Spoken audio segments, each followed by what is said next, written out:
El Centro de Estudios, Innovación y Formación del Profesorado les da la bienvenida a la vez que les agradece su presencia en estas jornadas de actualización docente que comenzamos hoy. Dos avisos antes de comenzar. El primero, por favor, al acceder al aula, pongan ustedes el nombre y apellidos, porque así a la hora de la certificación podemos justificar la asistencia a las jornadas. Si no, luego pues con el nombre solo pues nos va a ser más difícil. En segundo lugar, lo que haremos será desarrollar la ponencia de esta tarde, y luego al finalizar esta ponencia lo que haremos será un turno de preguntas, orientaciones y debate, coloquio, etcétera. ¿De acuerdo? Por tanto, los micrófonos estarán cerrados hasta la finalización de la ponencia. Bueno, pues comenzamos esta jornada, como digo, jornada de actualización docente, partiendo de que la política educativa de un país se desarrolla a través del sistema educativo. Un sistema educativo sustentado en dos ámbitos de extensión. Por un lado, la normativa, tanto a nivel estatal como autonómico. Y por otro lado, la propia administración. La propia administración que vela por el cumplimiento de dicha normativa y orienta y ayuda en su desarrollo.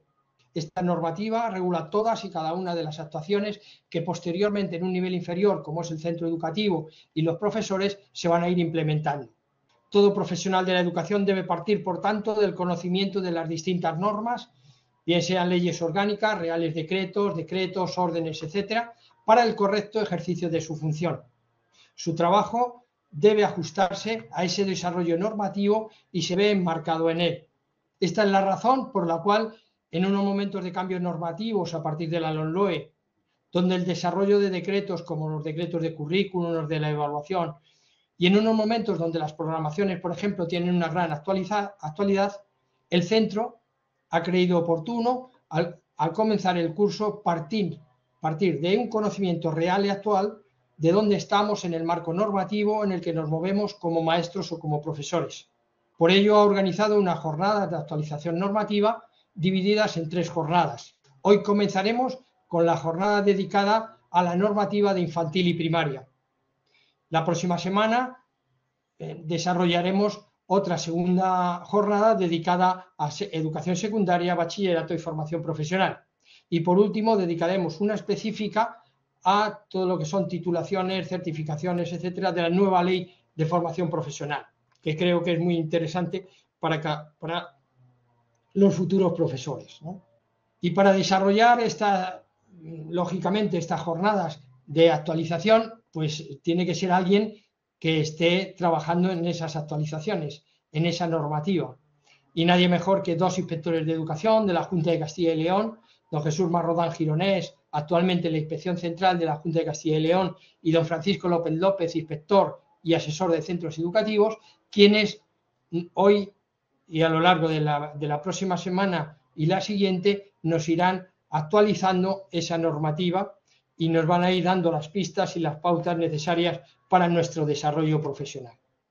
Ambos son profesores también de la Universidad Católica de Ávila y, lógicamente, por su labor, expertos en lo que hoy van a desarrollar. Comenzamos con don Francisco López López, quien hablará sobre la normativa de infantil y primaria y sus nuevas actualizaciones. Digamos que el momento actual en el cual se encuentra esta normativa de infantil y primaria, y después, como ya he dicho al principio, tendremos un espacio de coloquio. Muchas gracias, don Francisco, por aceptar la invitación y preparar esta ponencia.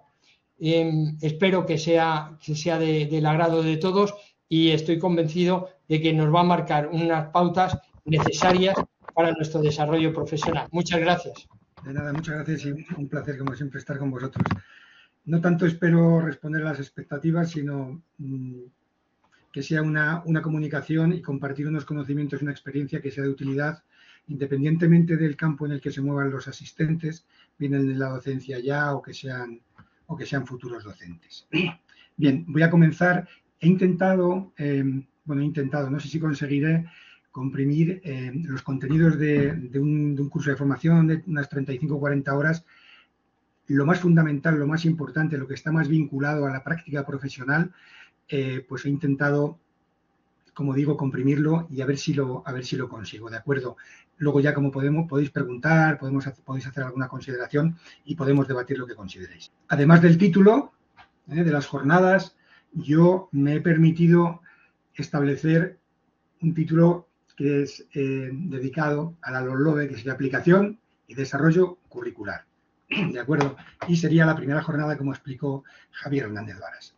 Mirad, yo lo que intento es al menos tocar algunos aspectos de estos bloques de contenidos. El del desarrollo normativo derivado de la implantación de la LOMLOE, las particularidades de la educación infantil y primaria, la estructura curricular derivada de la LOMLOE, más los elementos incorporados al currículum en Castilla y León.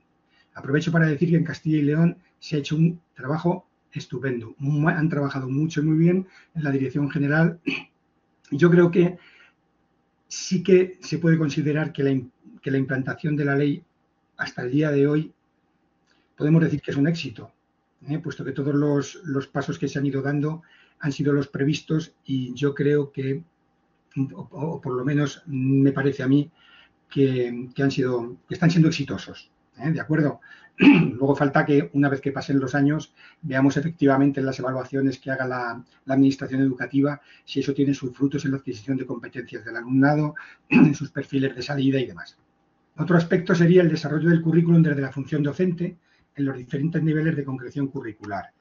Bien, entonces, como os decía, eran los bloques de contenidos que yo quiero de alguna forma tocar: el desarrollo normativo, la estructura curricular derivada de la LOMLOE, interesante y además trascendente, sobre todo la implicación metodológica, que luego veremos y que seguramente que todos intuís y conocéis además, la mayoría. El desarrollo del currículum desde la función docente en los diferentes niveles de concreción curricular y fundamentalmente, si puedo ir deprisa, al aula. Y luego la intervención y participación del docente en la elaboración, seguimiento y evaluación de estos documentos. Los documentos programáticos, desde la propuesta curricular, las programaciones didácticas y, por último, la situación de aprendizaje. Y, sobre todo, presentar la normativa como referencia pedagógico-didáctica. Yo sé que esto puede sonar un poquito inadecuado, tal y como por nuestra cultura pedagógico-didáctica seguramente, pero yo intento demostrarlo y, además, es necesario, primero, el conocimiento de la norma, como comentaba Javier en la introducción, y además la aplicación.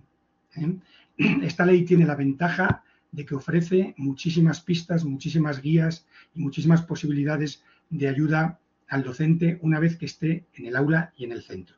No se nos debe olvidar que el docente está en una organización educativa con todo lo que ello implica. Las fuentes que sí que quiero referirme son la Consejería de Educación, la Dirección General de Planificación, Ordenación y Equidad Educativa, concretamente el Servicio de Orientación Académica, que nos proporcionó muchísimos materiales y, como digo, trabajó mucho en la elaboración de las guías y de los cursos de formación.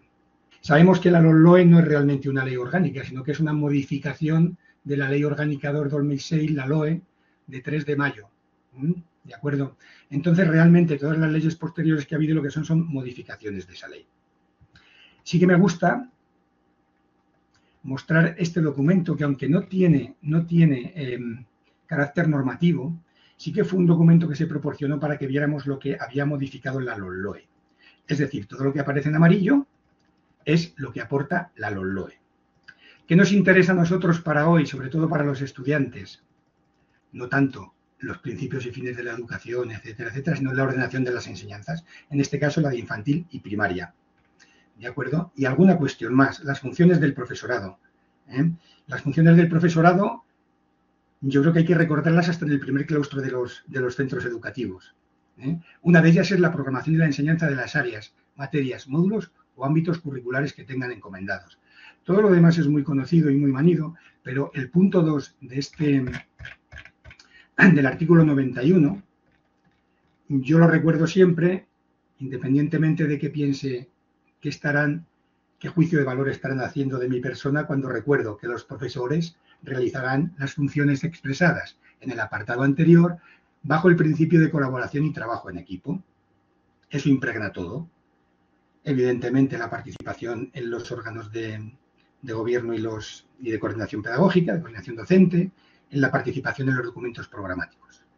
Este documento, como digo al principio, fue de mucha utilidad, muy interesante, por lo que os comentaba, porque tenía señalado lo que incorporaba la LOE. Bien, el desarrollo normativo derivado y la implantación de la LOE se realiza a través de los reales decretos, en este caso, en el caso nuestro de infantil y primaria, del Real Decreto 95 de 2022, de 1 de febrero, y del Real Decreto 157 de 2022, de 1 de marzo, para las enseñanzas de educación primaria.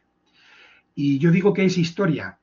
Mirad, en el curso 21-22, la LOE es del 2020, en el 21-22 ya hubo algunas implementaciones en lo referente a la promoción y la evaluación, y también algo sobre la admisión, que en algunas comunidades autónomas se llevó a cabo y otras se resistieron o consideraron que todavía no podían aplicar o no era conveniente aplicar los aspectos de la admisión a los centros educativos. En el 2022-23 se implementó el currículum para los cursos impares de todas las enseñanzas y en el 23-24 el currículum de los cursos pares. Esto se hizo a través de los decretos de la Administración Autonómica, el decreto 37 para el currículum de educación infantil y el decreto 38 de 29 de septiembre de ordenación y currículum de educación primaria. Posteriormente salió la orden de evaluación para educación primaria, la 423, por la que se desarrolla la evaluación y la promoción en la educación primaria de la Comunidad de Castilla y León. ¿Cómo se desarrolló la implantación? Y como antes os comenté que desde el punto de vista educativo y como vamos a tanta velocidad, bueno, estamos todo el día corriendo y parece que el alumnado se va a ir al curso que viene de nuestro centro, cuando realmente va a permanecer durante algunos años y no deberíamos tener tanta prisa, pero digo que, aunque ya es historia, sí que es cierto que permanecen todos los documentos de apoyo y de formación disponibles. Y estos documentos están en los centros y los proporciona la administración educativa, que es una de las cuestiones, una de las cosas que debe hacer cuando hay una nueva ley, cuando quiere implementar los currículos en la enseñanza. Hubo unas indicaciones para la implantación del currículum en infantil. El primer año en el curso 2022-23, para los cursos primero, tercero y quinto, y posteriormente para los siguientes. Y además había unos documentos de implantación y desarrollo del currículum para infantil, una guía para la propuesta pedagógica en educación infantil, una guía para la programación de aula de educación infantil. Y después lo que aportó al currículum la Consejería de Educación de Castilla y León, que fueron los mapas de relaciones competenciales, los mapas de relaciones criteriales para primaria. ¿De acuerdo? Estas guías y esta documentación permanece. Sigue siendo útil y seguirá siendo útil durante todo lo que nos dure esta bendita ley, que tampoco sabemos cuánto va a durar. Bien, esa es la broma que se hace siempre con las leyes educativas, porque nosotros somos un país que hacemos una ley educativa cada poco tiempo.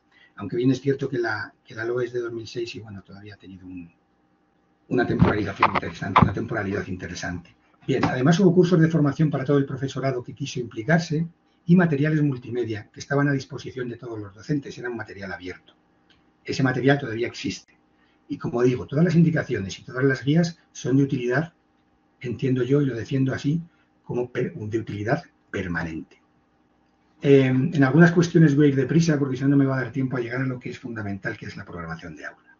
Pero sí que tenemos que ver la estructura de los decretos de ordenación y currículum, porque es con lo que nosotros trabajamos. Nosotros implementamos los currículum, en definitiva, en el último nivel de concreción, que es en el aula, con la participación que hacemos vertical desde la propuesta curricular, ¿vale? Entonces, el capítulo 1 hace referencia a las disposiciones generales y establece el objeto, el ámbito de aplicación del decreto, etcétera, etcétera, etcétera. Disposiciones generales que no merece la pena mucho detenerse, aunque hay que conocerlas y leerlas. El capítulo 2 es el que hace referencia al currículum de la etapa. Se establece la estructura curricular junto a los elementos importantes y demás componentes que integran dicha estructura. Por último, el capítulo 3 hace referencia a la organización de la etapa y ahí se establecen las áreas, los horarios, las enseñanzas de religión y las impartidas en lenguas extranjeras o lenguas cooficiales de otras comunidades autónomas. Capítulo 4, evaluación y promoción, importante. En este capítulo se establecerá la evaluación, la promoción, la evaluación de diagnóstico en primaria, en cuarto de primaria, y el derecho del alumnado a una evaluación objetiva y los documentos e informes de evaluación. El capítulo quinto está dedicado a la atención individualizada del alumno. Ahí se establece la atención a las diferencias individuales, en su caso, detección temprana de las dificultades, importantísimo. Esta ley hace hincapié en ese aspecto de la detección temprana de dificultades. El alumnado, en su caso, detección temprana de dificultades, el alumnado con necesidades específicas y del alumnado con necesidades específicas de apoyo educativo. Luego están las típicas disposiciones adicionales, transitorias, que duran lo que duran. Las adicionales añaden algunas cuestiones, las transitorias mientras se termina de implementar la ley, las derogativas y las finales. A continuación hay un aspecto muy importante, que es los apartados de mayor utilidad para el docente. ¿De acuerdo? Que son los anexos. El anexo 1 incluye las competencias clave, la conceptualización de las mismas, los descriptores operativos para primaria, la relación competencias clave con objetivos de etapa, que las competencias clave y los objetivos de etapa, como sabéis, están al mismo nivel y cumpliendo unos deberían cumplirse otros, adquiriéndose unos deberían adquirirse otros. El perfil de salida, con una salvedad, realmente, lo adelanto ya, aunque luego también me referiré a ello, el perfil de salida es en la enseñanza básica.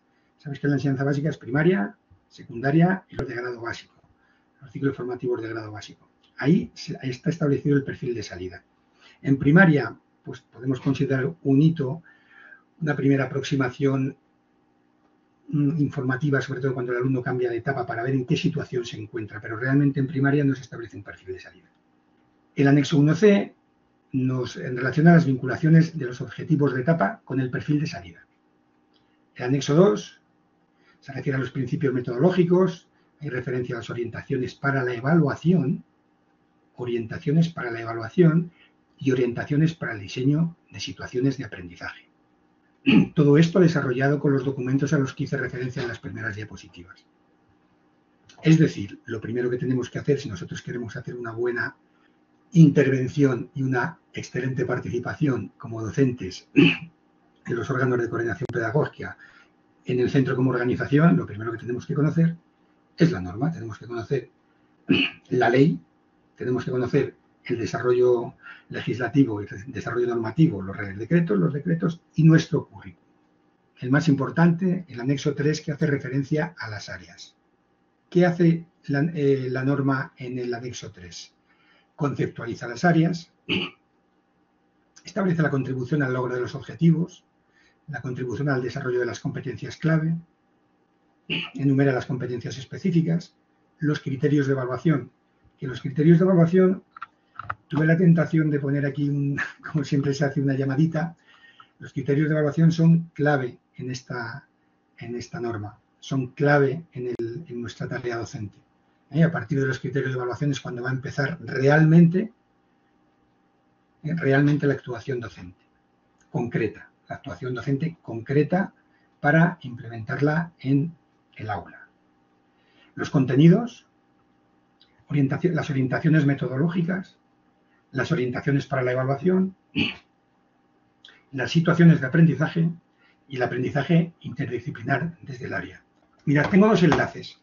Un enlace al decreto 38, que establece la ordenación del currículum en educación primaria, y me gusta que lo veáis, porque realmente cuando se participa en jornadas como esta o en cursos de formación, lo que hacemos cuando lo preparamos, en este caso yo, pero podría ser cualquiera de vosotros, que por supuesto tendréis capacidad para compartir vuestra visión y seleccionar qué es lo más importante y qué es lo que incide más en vuestra tarea docente.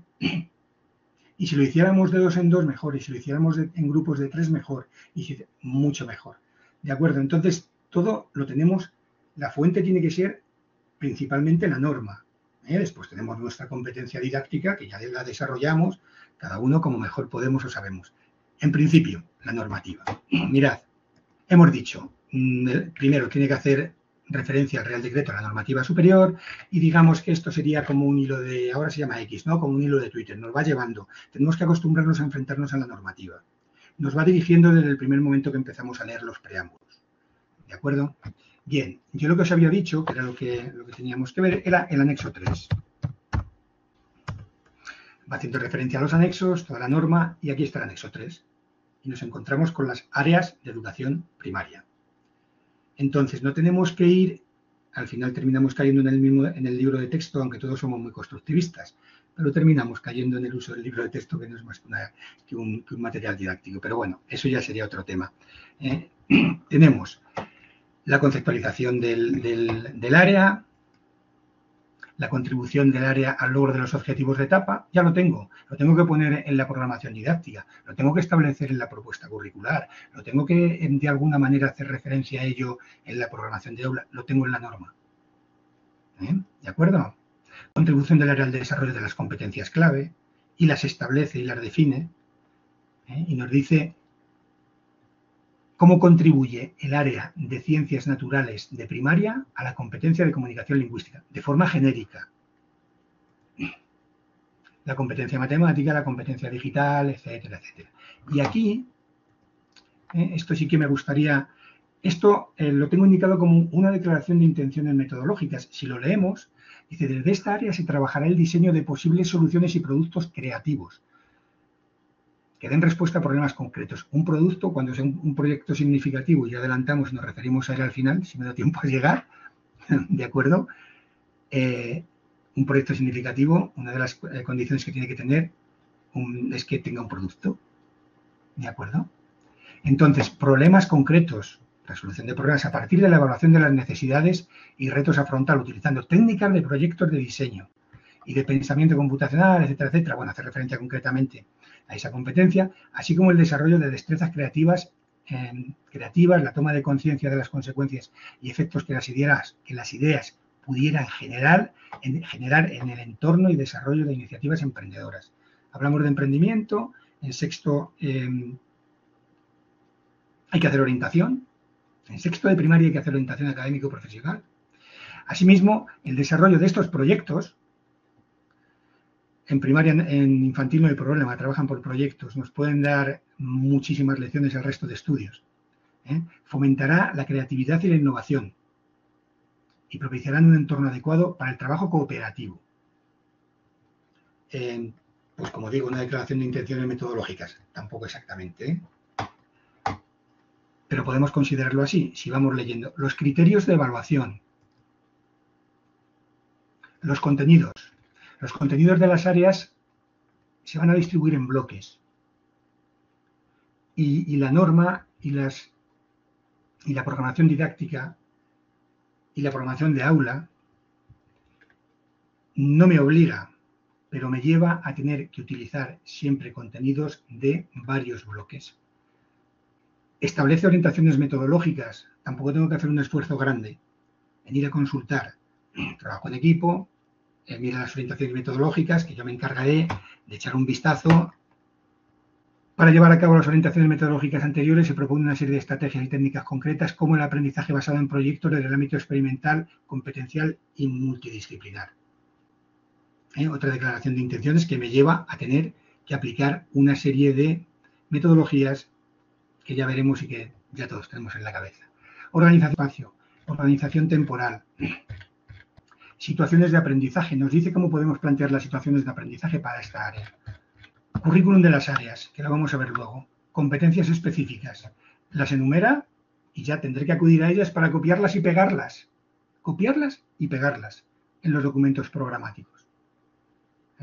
La copio y la pego. Las referencias que pondré luego será competencia número 1 del área de lengua, del área de ciencias naturales. Tengo las competencias. La vinculación a los descriptores operativos, que ya lo veremos, si no estáis muy implicados en el conocimiento de la ley o de la estructura curricular de la LOE, ya iremos viendo, pero lo adelantamos. Y una cuestión muy importante que tenemos que ver, que son los criterios de evaluación. Los criterios de evaluación se establecen por cursos y se refieren a cada competencia. ¿Por qué es importantísimo el criterio de evaluación? ¿Por qué lo hay que evaluar? Es una de las características de la evaluación de la LOE es que es criterial. Evalúo los criterios de evaluación. ¿De acuerdo? Que son los que me dirán si voy adquiriendo las competencias, la vinculación a los descriptores operativos y adquiero las competencias. Entonces, fijaos, ya se refiere, ya no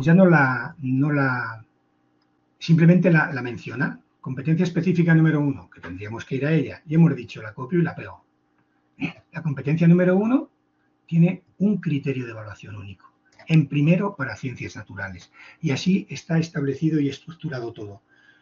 Cuando nos acostumbramos o nos habituamos a esta dinámica, simplemente es ir al curso, ir al anexo correspondiente, ir a las orientaciones metodológicas y demás. Esto para todas las áreas y para todos los cursos. En infantil, como vamos a intentar entrar luego, lo único que no tenemos son descriptores operativos y hay alguna cuestión diferente, pero la veremos cuando vayamos avanzando, ¿de acuerdo?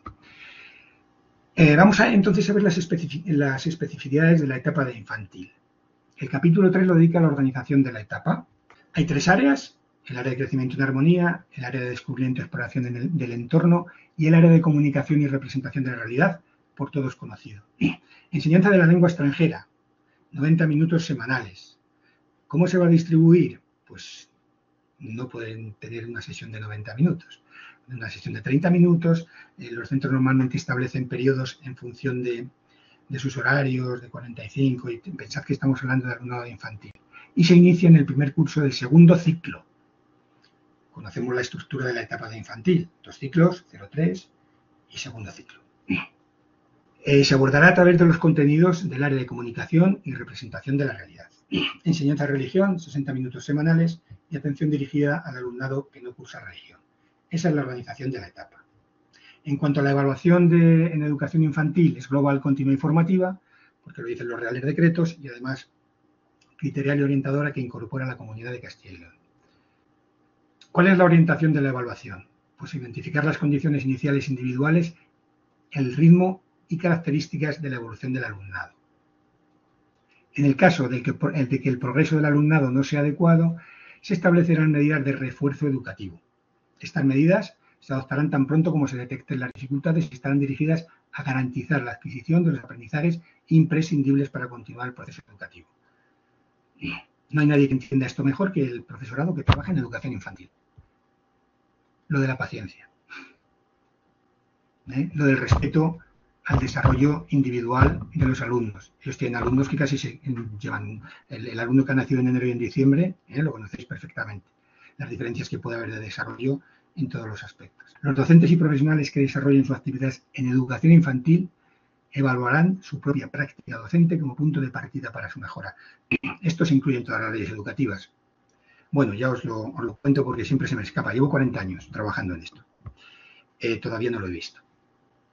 He visto intenciones cuando hay en algunos momentos concretos, la práctica docente del alumnado que se incorpora, que aprueba la oposición, en algunas instituciones privadas, pero a ver si llega. A ver si llega de una forma efectiva y eficiente. ¿De acuerdo? Bien, la promoción. Sabéis que la promoción es automática entre cursos, entre ciclos y entre la etapa de educación infantil y la etapa de educación primaria.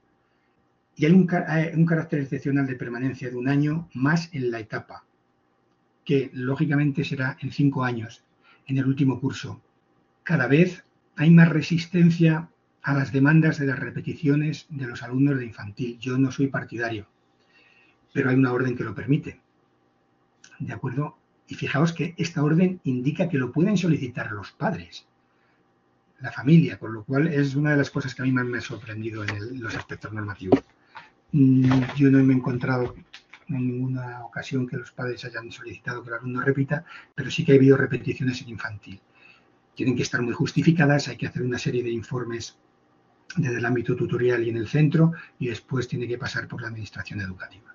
Los documentos, no merece la pena detenernos mucho, el informe anual, en todos los cursos de la etapa, el informe de primer ciclo. Es maravilloso ver centros de escuelas de educación infantil trabajar con los pequeños, de 0 a 3. El informe de primer ciclo y el informe final de etapa. Y luego los documentos de evaluación del segundo ciclo, las actas de evaluación, el expediente académico de educación infantil y el historial académico de educación infantil. En cuanto a las especificidades de la etapa de educación primaria, pues bueno, simplemente porque lo veamos, lo comentemos. Las áreas, ciencias de la naturaleza, ciencias sociales, pero bueno, eso lo tenemos, lo tenemos a mano en cualquier momento. La única cuestión es que hay una área que es educación en valores cívicos y éticos para sexto curso, con una carga horaria de 1 hora y media. Las sesiones serán como mínimo de 30 minutos. Ya sabéis que los centros tienen autonomía pedagógica y organizativa. Entonces las sesiones serán de un mínimo de 30 minutos y un máximo de 90. ¿De acuerdo? A no ser para proyectos, la recomendación, porque sí que es verdad, no solamente lo que dice la norma, siempre hay que debatir. Si no es para el desarrollo de proyectos, pues 90 minutos, a ver si me los aguantáis a mí. ¿Eh? Todos que somos docentes y personas adultas. Pero bueno, es posible. Es posible y todo depende de los objetivos de la actividad, del proyecto, etcétera, etcétera. ¿Vale? Y sesiones diarias de lengua castellana y literatura y matemáticas. En el horario de lengua castellana y literatura se fijará un tiempo diario no inferior a 30 minutos para el fomento y la adquisición de estrategias lectoescritoras. Fundamental. Otras áreas, que luego las preguntas son, ¿y dónde encajamos estas áreas? Si las implementamos, ¿de dónde quitamos? Bueno, eso luego ya todo se puede arreglar y se va quitando, dejando los mínimos que hay que desarrollar en cada área y esto, ¿no? Bueno, otras áreas serían la segunda lengua extranjera para quinto y sexto, que hay bastantes centros que tienen segunda lengua extranjera, y luego áreas de profundización y áreas de refuerzo. Esto es novedoso. ¿Cómo se implementa? A través de proyectos de autonomía. Luego también hay posibilidad de agrupar las áreas en ámbitos. Bueno, las ciencias sociales y las ciencias naturales, como os imagináis, es lo natural, ¿no? El capítulo 4 se refiere a la evaluación y la promoción. Hablemos de la evaluación. Primero, el artículo 22 hace referencia al derecho del alumnado a una evaluación objetiva. Ya sabéis que está ahí, por si queréis echarle un vistazo. Es muy teórico, pero hay cosas fundamentales. Tienen derecho las familias a la información, etcétera, etcétera. Una evaluación objetiva. Está en el artículo 22 del decreto. Y luego la evaluación será continua, formativa, integradora, criterial y orientadora, tanto para el alumnado como para el docente. Importante, las calificaciones del área son decididas por el profesor, por el docente, por el profesor, profesora, el docente. Las calificaciones de las competencias clave son decididas por el equipo docente. Ya lo veremos luego en un apartadito de evaluación que tengo al final, en un gráfico. El proceso de evaluación y calificación será único, es decir, solamente se habla de competencias al final del curso. No se dan notas ahora, con la ley, con la LOMLOE, no se dan notas de evaluación de las competencias por trimestre o por 3 evaluaciones, que son sesiones de evaluación, que son las mínimas que hay que tener, y que el centro las puede distribuir de una manera autónoma, ¿vale? Tampoco se nos escapa bueno de la forma que quiere, no. Hay que justificarlo luego todo, porque tiene que estar establecido en la PGA y tiene que estar establecido en los documentos institucionales y programáticos, ¿vale? Y luego el progreso del alumno no adecuado, el alumno que no tiene un progreso adecuado, para ello se establecerán medidas de refuerzo educativo. Como hemos dicho, igual que para infantil, en cuanto se detectan. Por desgracia, se da con demasiada frecuencia, no demasiados casos, pero con alguna frecuencia, digamos. No, si ya veíamos que en el primer trimestre, cuando tuvimos la primera sesión de evaluación, ahí lo tienes que hacer, ahí lo tenemos que hacer. Y es hablar en plural porque estamos todos implicados en la educación de nuestros alumnos. Desde el docente que está en el aula en este momento hasta los altos cargos administrativos, porque tienen también sus funciones para que aquello se desarrolle de manera adecuada. ¿De acuerdo? Entonces, las medidas de refuerzo tienen que aplicarse en cuanto se detecta.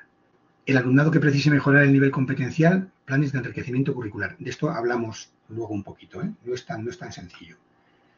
Lo vemos en la siguiente diapositiva. El profesorado que imparte educación primaria evaluará su propia práctica docente como punto de partida para la mejora. Y además, siempre cuando se recoge, o cuando la ley lo pone, en lo que el profesorado que imparte la educación evaluará su propia práctica, siempre es lo último. Pues a lo mejor tenemos que hacer, igual que hacemos evaluación inicial para el alumnado, tenemos que hacer evaluación inicial para el docente. No estaría mal. Los que sois alumnos, a lo mejor os podéis plantear un trabajo de esas características, con esa temática. Bueno, ¿qué miedo tenemos a compartir, por ejemplo, aula? A estar 2, 3 docentes en el mismo aula. Bueno, estas cosas, ¿de acuerdo? O a estar sometido a un evaluador externo sin ponernos nerviosos. El que lo sea, pues se pone nervioso, pero el que no lo sea, todas estas cosas que es verdad que a mí sí que me gustaría que tuvieran más desarrollo. Pero bueno, es una opinión y un juicio de valor, que también hay que advertirlo. No tiene ningún valor ni normativo ni de aplicación en los documentos programáticos que nos referimos. Bien, es importante la promoción y la permanencia. El Real Decreto lo establece el Real Decreto 157 de primaria, me referiré más a primaria, aunque haga la referencia de infantil de vez en cuando. Y el decreto 38 y la orden de evaluación 423. La orden de evaluación 423 recoge todo lo del resto de las normativas no superiores, anteriores, y superiores también, pero anteriores, ¿vale? Bien, hay que se refleja que el encargado de adoptar las decisiones relativas a la promoción es el equipo docente. Decisiones colegiadas, ¿vale? Las decisiones de promoción únicamente se tomarán al final de cada ciclo. Aunque se hable, se califique y se evalúe a final de curso, las decisiones de promoción solamente se tomarán al final de ciclo, con lo cual es automática la promoción en los cursos impares. Luego ya viene las decisiones de cuándo es más conveniente en caso de que pueda ser posible que detectemos que un alumno o una alumna puede repetir de alguna manera o permanecer más en el ciclo un curso más, si es mejor en el primero, en el segundo. Eso son decisiones colegiadas y decisiones que hay que tomar en equipos multiprofesionales. Ahí interviene el equipo de orientación. Cuando un alumno no promociona, el equipo docente que le atiende diseñará y aplicará un plan específico de refuerzo en base a un informe elaborado por el equipo docente del curso anterior. Esto lo vamos a ver luego, Cuando no promocione, el equipo docente que le atiende, es decir, el que le va a impartir clase ese curso, cuando ya no promociona, diseñará y aplicará un plan específico de refuerzo en base al informe elaborado por el equipo docente del curso anterior. Hay modelos, ya plasmo aquí lo de modelos porque esto es de las cosas que nos angustia un poco a los docentes. Uy, ¿cómo hago yo un modelo? Hay modelos de todo. La administración ha proporcionado modelos de todo. Entonces, eso no nos tiene que angustiar, no nos tiene que angustiar ni el modelo ni el formato. No. Lo que nos tiene que angustiar es la cuestión importante. Si este alumno no ha promocionado, yo tengo que decir por qué no promociona, qué competencias no adquiere, etcétera, etcétera, etcétera. Entonces, el equipo del curso del curso siguiente es el que tiene que diseñar el plan específico de refuerzo. Cuando un alumno promocione esta vez adquirir los aprendizajes superados, el equipo docente que le atiende diseñará y aplicará un plan de recuperación de dichos aprendizajes. ¿Quién me tiene que decir los aprendizajes que no ha superado? El informe de los docentes que le dieron clase el curso anterior. Si en algún caso, esto es redactado de la norma, y tras haber aplicado las medidas ordinarias suficientes, adecuadas y personalizadas para atender el desfase curricular o las dificultades de aprendizaje del alumno o alumna, el equipo docente considerara que la permanencia de un año más en el mismo curso es la medida más adecuada, se organizará un plan específico de refuerzo. ¿De acuerdo? ¿Para qué? Durante ese curso puede alcanzar el grado esperado de adquisición de las competencias correspondientes. Es a lo que nos referíamos en el punto 3. Esta decisión, que por eso lo he enunciado otra vez, esta decisión solo se podrá adoptar una vez durante la etapa y tendrá en todo caso carácter excepcional. ¿De acuerdo? Eso es lo que dice el Real Decreto 157, incluidos los alumnos con necesidades educativas especiales. Y que siempre la pregunta, es que había en la otra, tenemos que correr el velo de lo que había, lo tenemos que conocer porque a lo mejor es nuestra obligación profesional. Yo entiendo que los abogados conocen las leyes anteriores. Lo tenemos que conocer por nuestra profesión, pero estar permanentemente no tiene sentido. Esta decisión solo se podrá adoptar una vez, ya está. Es que es verdad que había en las normas anteriores excepcionalidades para una segunda repetición. Es que no sirve. Yo solamente tengo que decidir si el alumno permanece un curso más en el ciclo. Y eso solo se puede adoptar una vez. De tal manera que cuando veáis en la próxima sesión secundaria, el currículum de secundaria, el alumno solo podrá estar hasta más de 18 años cuando repita el último curso en cuarto de educación secundaria obligatoria. Entonces, casuísticas que se dan un alumno un alumno extranjero que es ANCE, que tiene desconocimiento del idioma y ya se le puede adjudicar un curso inferior. También es una discusión con eso. Es mejor colocarla por su corte ordinaria y ya veremos lo que hacemos. Después de que hayamos nosotros intervenido. Porque claro, viene alguna evaluación inicial y esta es la cuestión. El alumnado brillante va a ser brillante a nuestro pesar, como se dice siempre, ¿no? Pero esta decisión de permanencia de un curso más, el alumnado que viene sin conocimiento del idioma, dónde lo matriculamos, ¿de acuerdo?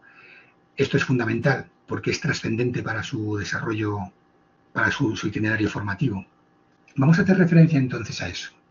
Decimos, con informe vamos a insistir el grado de adquisición de las competencias clave y en su caso las medidas a adoptar. Eso tiene que quedar en el informe de ciclo. Hemos dicho las medidas de refuerzo durante el curso, el plan de refuerzo dirigido al alumnado que no promocione, el plan de recuperación dirigido al alumnado que promocione sin haber adquirido los aprendizajes esperados. Todavía seguimos diciendo el que le haya quedado algún área, el que haya suspendido, el que no haya superado o el que no haya adquirido las competencias necesarias para superar el curso, el alumnado que promocione sin haber adquirido los aprendizajes esperados. Y el informe, y el plan. Y luego el plan de enriquecimiento curricular que os comentaba antes. El plan de enriquecimiento curricular horizontal es para el alumnado con altas capacidades, que también además luego hay una posibilidad de flexibilización, es decir, de matricularse en un curso superior al que le corresponde por edad. Eso también es igualmente delicado que a lo anterior a los que nos hemos referido. Tiene que ser un alumno o una alumna categorizado como alumno con necesidades educativas especiales. Y entonces lo que se le hace es un plan de enriquecimiento curricular, no profundización y ampliación como se puede hacer para un alumnado que destaca o que es un alumnado con buenas capacidades. Un alumnado de altas capacidades hace un enriquecimiento curricular horizontal, pero dentro del centro, dentro de la actividad normal y el horario del centro. Los planes serán diseñados por el equipo docente que atiende al alumnado en base al informe elaborado por el equipo docente del curso anterior y podrán colaborar, deberán, lo hacen los equipos de orientación. ¿Cuál sería la estructura de planificación? La medida, si es plan de refuerzo, plan de recuperación, la decisión, quién la toma, el equipo docente del curso anterior, elabora un informe, cómo se planifica, cómo se desarrolla y cómo se revisa y se hace el seguimiento y la evaluación de ese plan. Porque vamos a tener que evaluar al alumnado, ¿de acuerdo? La evaluación de diagnóstico es una evaluación que se aplica en cuarto de primaria. Tiene finalidad diagnóstica, tendrá carácter informativo, formativo y orientador para todos los centros. Es censal, ¿eh? Para el profesorado, para el alumno y sus familias o personas que ejerzan la tutoría legal y para el conjunto de la comunidad educativa. La evaluación pretende comprobar el grado de desarrollo de las competencias adquiridas por el alumnado, valorando al menos la comunicación lingüística y la competencia matemática. La administración educativa marca unos resultados. El centro, el grupo, si no se consiguen esos resultados, si son inferiores a los marcados por la administración educativa, hay la obligación de establecer un plan de mejora. Eso viene en el artículo 21. ¿De acuerdo? Los planes de mejora están en los documentos incluidos en el proyecto educativo de centro y de una forma u otra deben establecerse en los centros educativos. Los documentos de evaluación, los informes, esta es la orden de evaluación, la 423, y aquí tengo toda la documentación. No tengamos ansiedad y cómo voy a hacer y cómo voy a hacer. No tengamos ansiedad, informe final de etapa, pregunta recurrente, y entonces en sexto hay que hacer informe de ciclo y de etapa, sí, si lo pone. Al finalizar sexto, entonces si es el fin de etapa, pues es etapa. El otro día me lo preguntaron, no es por especular. Vamos a leerlo. Informe de fin de ciclo. Al final de la etapa, informe de fin de etapa. ¿Qué duda tenemos? ¿Será lo mismo? ¿Será lo mismo? ¿O no? De acuerdo, pues aquí tenemos todos los anexos con el informe final de ciclo de educación primaria, etcétera, etcétera, etcétera. Los más mayores, ¿se acordarán de aquello de todo está en los libros? Pues yo me atrevo a decir que todo está en la norma. No está menos el trabajo del docente en el aula. Bien, vamos a abordar la estructura curricular derivada de la LOE. Y yo os decía en la primera intención de contenidos, de bloques de contenido y los elementos incorporados en Castilla y León, que son muy ricos, muy útiles y que las personas que lo han elaborado, les tiene que haber costado muchísimo trabajo. Vamos a ver entonces la estructura curricular, los documentos programáticos, la propuesta curricular como base para la elaboración de la programación didáctica y la programación de aulas. A ver si consigo explicar bien la estructura curricular, ¿eh? Es un cambio de paradigma curricular, realmente. Lo último que tenemos, a lo último que tenemos que atender es a los contenidos. Y ya vamos avanzando para una pregunta que pueda haber. Cuando yo elaboraba una unidad didáctica, lo primero que hacía era seleccionar los contenidos. Ahora los contenidos hasta el final no necesito considerarlos, o casi hasta el final. Bueno, ya veremos. Si recordáis, cuando hicimos el repaso al índice de la LOE en ese documento, vimos las funciones y pasé el currículum. Bien. Currículum de distribución de competencias. Dice la LOE, a efectos de lo dispuesto en esta ley, se entiende por currículum el conjunto de objetivos, competencias, contenidos, métodos pedagógicos y criterios de evaluación de cada una de las enseñanzas reguladas en esta ley. Ahí ya sí que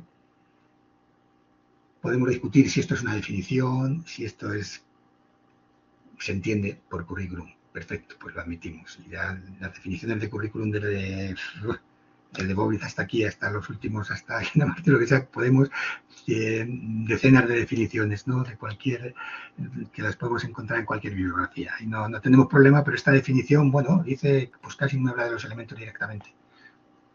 Pues el currículum estará compuesto, pero tampoco es una crítica, ¿eh? Es decir, es lo que ellos plasman, a efecto de lo dispuesto en esta ley, se entiende por currículum esto. Dice, en caso de las enseñanzas de formación profesional, se considerarán parte del currículum los resultados de aprendizaje.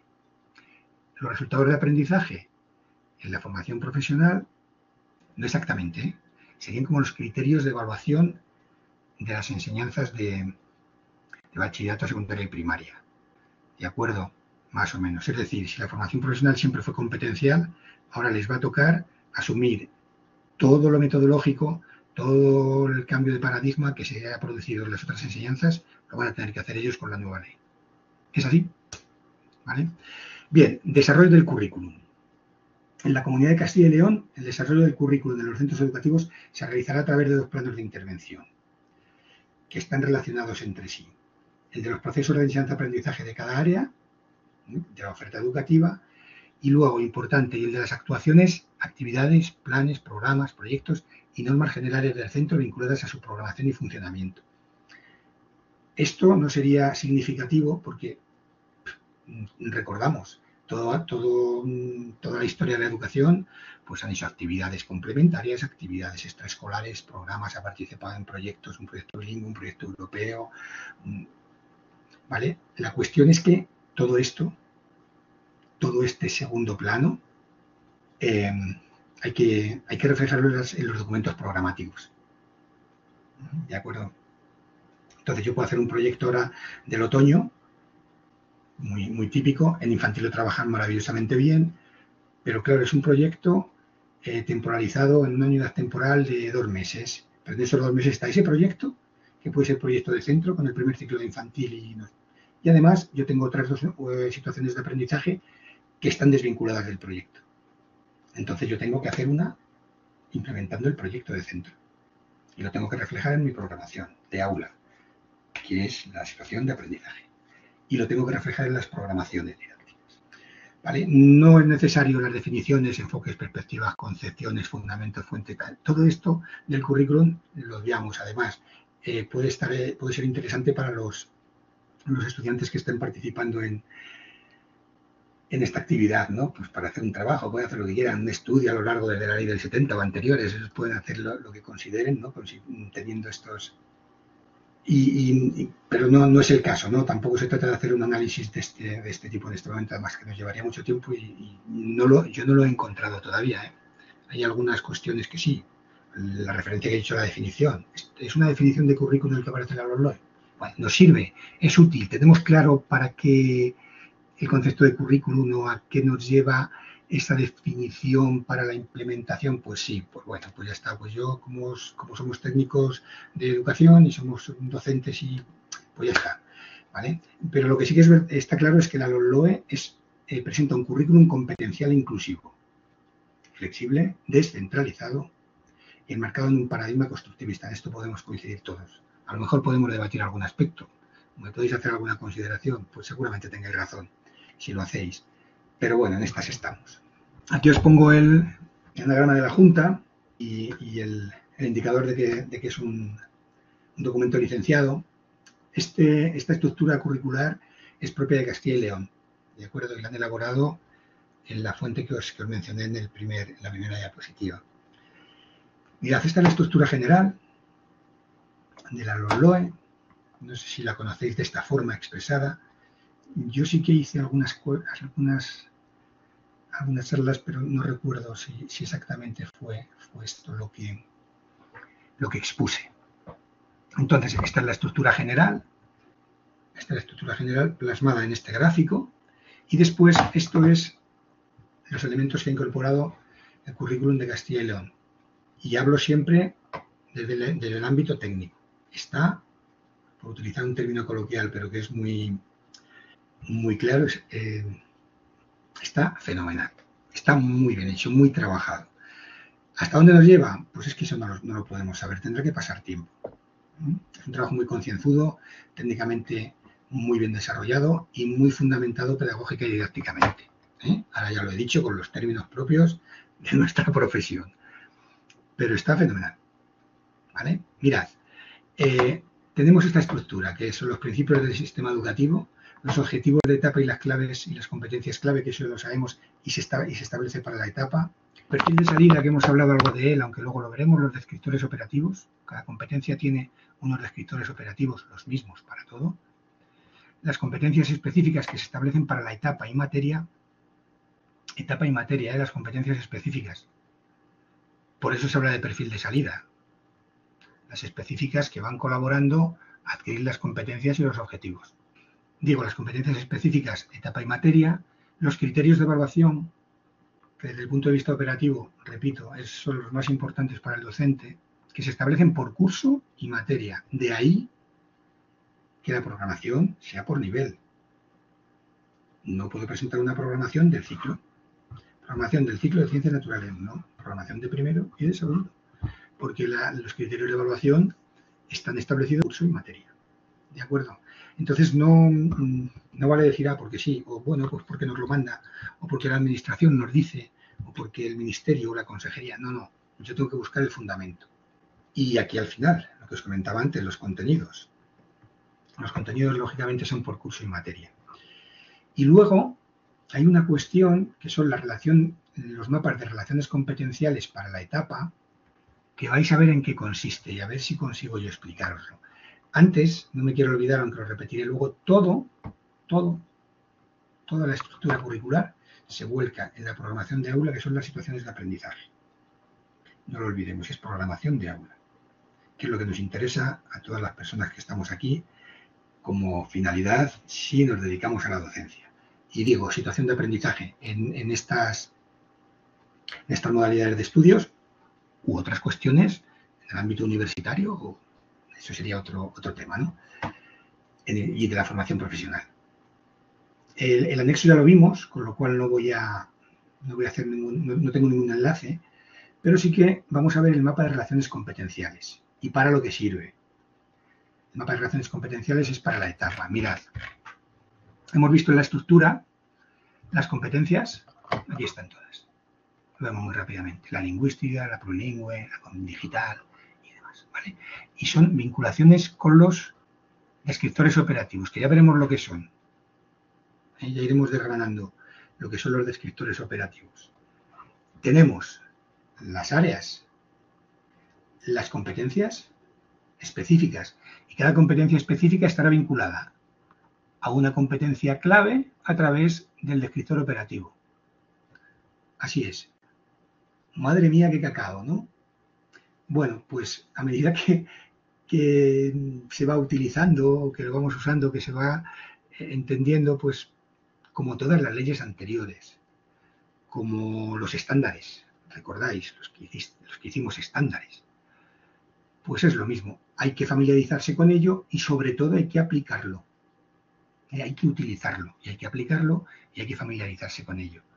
¿De acuerdo? Entonces, fijaos, en ciencias naturales la competencia 1, la competencia específica 1, que como digo, vamos al anexo 3, la copiamos y la pegamos, de ciencias naturales, para la etapa, y entonces veo que, por ejemplo, con la competencia plurilingüe tiene muy poca vinculación, va a aportar muy poco a esta competencia cuando evaluemos, que es el quid de la cuestión, la evaluación, que es en lo que todas las leyes se quedan con la ansiedad de haberlo hecho bien, ¿eh? No las leyes, sino los docentes, evidentemente, ¿vale?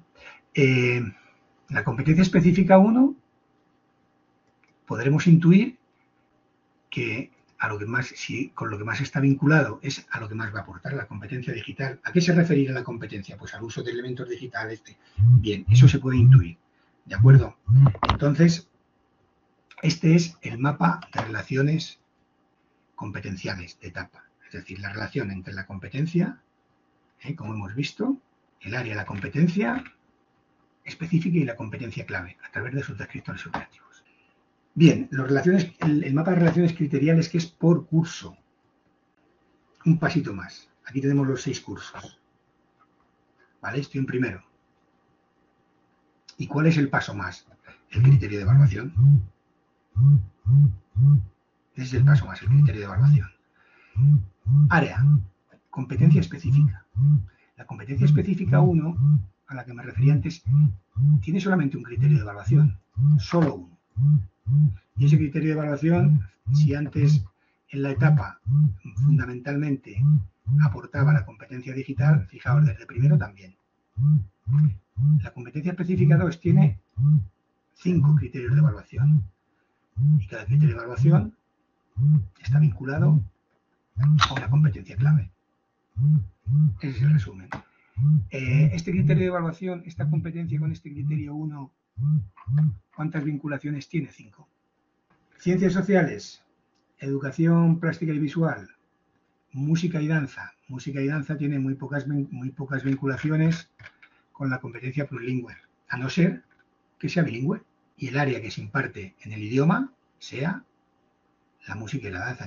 Entonces, bueno, entonces tendrá las mismas, veremos luego. Pero siempre hay que ponerse en el disparadero de decir, ¿y si ocurriera, y si en un centro bilingüe el área que se imparte en francés o en inglés o en alemán es la música? Entonces tendremos nosotros que modificar el mapa de relaciones criteriales o la aportación de la música a las competencias, ¿de acuerdo? Pero eso ya es competencia didáctica y comprender bien la estructura curricular con la que nos toca trabajar. Y luego hay una cuestión a la que siempre tenemos que hacer referencia porque hay que reflejarla en las situaciones de aprendizaje. Y son los contenidos transversales. Estos contenidos transversales también los aporta la comunidad. ¿De acuerdo? Y ya vamos a avanzar en el gráfico que os voy a mostrar en lo siguiente. Mirad, podía haber eliminado esto, pero así avanzamos y así tenemos la expectativa de ver cómo se desarrolla, ¿no? Los contenidos transversales que nos propone la consejería son estos. Entonces, cuando yo los utilice, cuando los implemente en mi programación, tendré que decir en qué situación de aprendizaje. Puedo tener 30 situaciones de aprendizaje. ¿Qué es? Una gráfica. Un gráfico, igual que luego para la evaluación vamos a decir herramientas últimas, listas de cotejo y una rúbrica. Pues yo, para mis documentos programáticos, lo que utilizo son gráficas, otro tipo de cosas, pero esto ya me lo han hecho. ¿De acuerdo? Por ejemplo, si la competencia digital solamente la voy a utilizar en ciencias, como hemos visto, hay muy poquito, en una situación de aprendizaje a principio de curso, en ciencias naturales, en la competencia específica primera, que ya la vi y que aporta muy poquito, digo, bueno, pues la voy a utilizar solo al principio en la primera situación de aprendizaje y ya la dejo yo para luego mi memoria, ¿de acuerdo? Incluir en mi memoria los contenidos transversales, que el contenido de competencia digital solamente lo incluí en una situación de aprendizaje, para que ese documento, la memoria, sea útil para poder trabajar el curso siguiente. Entonces, todo lo que hagamos, además tiene fundamento, como lo de Arguiñano. Bien, esta es la estructura general. No sé si he sido eso, sobre todo en el tema de la explicación de los mapas de relaciones competenciales. Vamos a seguir viendo. Bien, estructura de elementos del currículum, lo hemos visto. Esto está establecido en este capítulo de una manera más fea. La normativa siempre es fea, como se utiliza, como se dice vulgarmente. Bueno, pues bien, la estructura de los elementos del currículum de educación infantil, los objetivos de etapa, competencias clave, mapas de relaciones competenciales, no tiene mapas de relaciones criteriales como primaria, esa es la distinción. ¿Por qué? Porque en educación infantil no hay vinculación con objetivos, no hay descriptores operativos, porque se consideró que esa enseñanza no los necesita, no le son útiles o no los necesitamos para evidenciar que el alumnado adquiere la competencia. Pues ya está fundamentado perfectamente. ¿De acuerdo? Y luego los principios pedagógicos, los contenidos, evidentemente, los contenidos transversales en educación primaria. Aquí como trabajan por proyectos. Contenidos transversales, principios pedagógicos, metodológicos y las situaciones de aprendizaje. Bien, la estructura continuamos con la estructura curricular derivada de la LOE. El decreto de educación infantil lo contempla en el artículo 7 y el de primaria también en el artículo 7. Ahí están las competencias. ¿Qué son? Desempeños que se consideran imprescindibles para que el alumnado pueda progresar con garantías de éxito en su itinerario formativo. Es decir, afrontar los retos, adquirir los contenidos, ser capaz y afrontar los principales retos y desafíos globales y locales. ¿Hasta qué momento? Hasta terminar la enseñanza básica. Tiempo tenemos. Vamos haciendo lo que nos corresponde a medida que el alumnado, que es el que tiene el derecho constitucional a la educación, la familia tiene derecho también a todo lo demás. Vamos desde que el alumno, ahora ya en 0 años, porque ya esta ley contempla, yo creo que de una manera adecuada, la etapa de infantil, aunque para mi gusto el segundo ciclo debería ser obligatorio, pero no tengáis en cuenta los juicios de valor que hago, porque son inútiles, pero a la segunda etapa de educación infantil, sobre todo por temas de absentismo, porque las familias pusieran un poquito más de celo en la asistencia a los centros, porque es importante, porque el alumnado ya llega con un bagaje a primaria, cosa que antes, en otros tiempos, y sobre todo ahora que empieza la escuela infantil no guardería, escuela infantil con todas las consecuencias, sobre todo para las personas estudiantes que estén participando en esta pequeña conferencia. Yo creo que eso sí que lo ha potenciado esta ley. Ahora nos falta adultos, nos faltan otra serie de cuestiones, bien, pero empecemos. Y como os digo, la definición de la competencia clave nos dice, paciencia, hasta que termine la enseñanza básica vuestros alumnos. Coordinación entre etapas. ¿Cuándo se hace esto? Vosotros sabréis que sois los profesionales. Coordinación entre etapa de infantil primaria, coordinación entre primaria y secundaria, está establecido en la ley, ¿eh? Hay que hacerlo. Ustedes sabrán cuándo lo hacen. ¿De acuerdo? Bueno, ¿cuáles son las competencias? La competencia lingüística, además hemos dicho que siempre la competencia estaba compuesta y se va diciendo, y por mucho que sea un lenguaje antiguo, el saber hacer y el saber ser, toda esta terminología, este lenguaje que se utilizaba, pues sigue siendo válido. ¿Por qué no? Ya veremos después cómo lo plasmamos en la realidad, que es en la implementación de la programación de aula, en el desarrollo del currículum. ¿De acuerdo? Entonces, la competencia de comunicación lingüística, la plurilingüe, la matemática y competencia de ciencia, tecnología e ingeniería, la competencia digital, competencia personal, social y de aprender a emprender, la competencia ciudadana, la competencia emprendedora y la última, que siempre se nos olvida, ¿ve uno? ¿Cuál era esta? Competencia en convivencia y expresión culturales. Vale, estas son las competencias clave. ¿Cuáles son las características? No hablamos de infantil primaria, No hay límites diferenciados entre las distintas competencias, sino que se solapan y se entrelazan entre sí. No existe jerarquía alguna entre las competencias. Por eso bromeaba yo con esta, que se nos olvida. Yo lo hubiera puesto a la primera. Si hacemos una relación, ponemos lengua, idioma, matemáticas, parece que nos traiciona el subconsciente para decir, ahora, no, da igual. ¿De acuerdo? Incluso a la hora de enumerarlas. No existe jerarquía alguna entre las competencias. Todas ellas se consideran igualmente importantes. Cada una contribuye a la vida exitosa de una manera y a cada persona nos impacta de una forma. Exactamente igual que a las áreas, exactamente igual. De ahí que si adquirimos la competencia, lo que nos impacta vamos a ser más competentes. Que durante mucho tiempo también se denostaba la competencia y el ser competente, aunque no esté relacionado. Pero bueno, la competitividad, perdón, pues ya está, hay que ser competitivo, no pasa nada, hay que ser honrado, hay que ser todas estas cosas, pero ¿por qué no se va a ser competitivo? ¿Por qué no se va a competir en la escuela? ¿Por qué no se va a competir en el instituto? ¿Vale? Ninguna competencia se corresponde directa ni unívocamente con una única área, ni con un único contenido. Por eso les adelanté que los bloques de contenidos, cuando yo desarrollo una situación de aprendizaje, deberé utilizar contenidos de todos los bloques y establecer las unidades de contenido que yo considere necesarias para poder evaluar el criterio, para poder decidir si adquiere la competencia, etcétera, etcétera, y hacia arriba.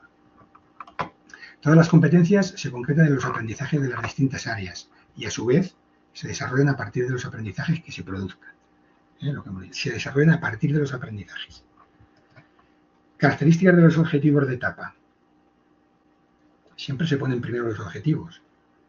Históricamente en nuestra próxima objetivos, contenido, objetivos.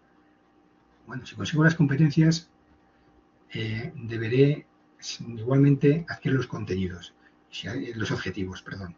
Entonces, ¿qué son los objetivos? Los objetivos son logros que se espera que el alumno haya alcanzado al finalizar cada una de las etapas y cuya consecución está vinculada a la adquisición de las competencias. Si está vinculada, está relacionada. Está vinculada, la vinculación es, si consigo los objetivos, consigo las competencias clave. Y podemos decir, y a la vez que adquiero las competencias, voy consiguiendo los objetivos. Vienen expresados en términos de capacidades, no son directas y únicamente evaluables, no se evalúan los objetivos. No evaluamos objetivos en la LOMLOE, evaluamos los criterios de evaluación. Se refieren a 5 grandes tipos de capacidades, esto ya es conocido por todos vosotros, las cognitivas, motrices, afectivas, de relación interpersonal y de actuación social. Y a su logro se llega desde todas las áreas o ámbitos. Pensamos en secundaria o que podamos constituir ámbitos en primaria o a través de un proyecto de autonomía o porque hagamos un ámbito con sociales naturales. Bien, vamos entonces avanzando. Yo ya os lancé, ya habéis visto en esas gráficas tan farragosas los descriptores operativos, etc. Bien, hablamos del perfil de salida, con la consideración que hice anteriormente. Si alguien se incorpora ahora, quiere decir que no existe perfil de salida en primaria y que podemos considerar un hito. ¿Cómo está en ese momento, en esta situación, para continuar su itinerario educativo, en otros estudios, en educación secundaria, donde tiene que adquirir el perfil de salida? El perfil de salida se identifica a partir de una serie de descriptores operativos. Cada competencia, esta última, ¿nos acordamos cuál era la última que decía? Bien, pues esa tiene 4 descriptores operativos. La plurilingüe, 3 descriptores operativos. La matemática, la STEM, tiene todos estos. La digital, todos estos. La competencia lingüística, todos estos. 5, ¿vale? El que más, el mayor número de descriptores operativos son 5. ¿De acuerdo? Que tampoco es una barbaridad. Bien, entonces os decía, los descriptores operativos fundamentan el resto de decisiones curriculares. ¿De acuerdo? Conecta las competencias clave con las específicas. Es un conector de la competencia clave con la competencia específica. La competencia específica se vincula a los descriptores operativos. O mejor dicho, la competencia clave y la competencia específica se conectan a través de los descriptores. Vale, justifica las decisiones metodológicas de los docentes, ya lo veremos. Fijan el diseño de situaciones de aprendizaje y referencian la evaluación de los aprendizajes del alumno. El perfil de salida identifica las competencias clave que el alumnado debe haber adquirido al finalizar la enseñanza básica. Bien, cada descriptor operativo identifica un ámbito de desarrollo competencial. Esto es interesante, porque lo que más nos despista es el descriptor operativo. cuando hablamos de estructura curricular, lo que más despista es el descriptor operativo, porque a lo mejor, no lo sé, depende también de cada uno. Es lo que más nos cuesta comprender, pero es el conector entre las competencias clave y las competencias específicas. Ya está. Tiene carácter progresivo en las 3 etapas. Vamos a verlo ahora. Hemos dicho sobre todo que se identifica con un ámbito de desarrollo competencial. Hay un documento de descriptores operativos, que es este. Entonces, los descriptores operativos de esta competencia, que hemos dicho que como máximo son 5, es decir, la competencia de comunicación lingüística tiene 5 descriptores operativos. Y hay una progresión en los aspectos que hemos dicho, cognitivo, etcétera, etcétera, lo apreciaréis a medida que vemos el descriptor operativo de primaria, el primero de la competencia lingüística, expresa hechos, conceptos. En secundaria expresa de forma oral, escrita, signada o multimodal, con coherencia, corrección adecuada, etcétera, etcétera. Y en bachillerato tendrá mayor dificultad.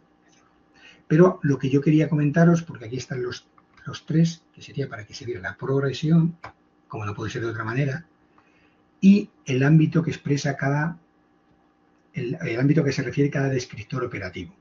Este primero, en las 3 etapas, hace referencia al ámbito de expresión e interacciones comunicativas. ¿Y para qué me sirve? Cuando en la diapositiva anterior decía va a ser muy importante a la hora de desarrollar situaciones de aprendizaje o programación, pues porque las actividades tendrán que referirse a este ámbito. El segundo descriptor operativo, que bueno, no hace falta repetir, aquí valora los textos y aquí introduce con actitud crítica. Entonces, es progresivo en dificultad de todos los... Este segundo hace referencia al ámbito de comprensión, interpretación y valoración.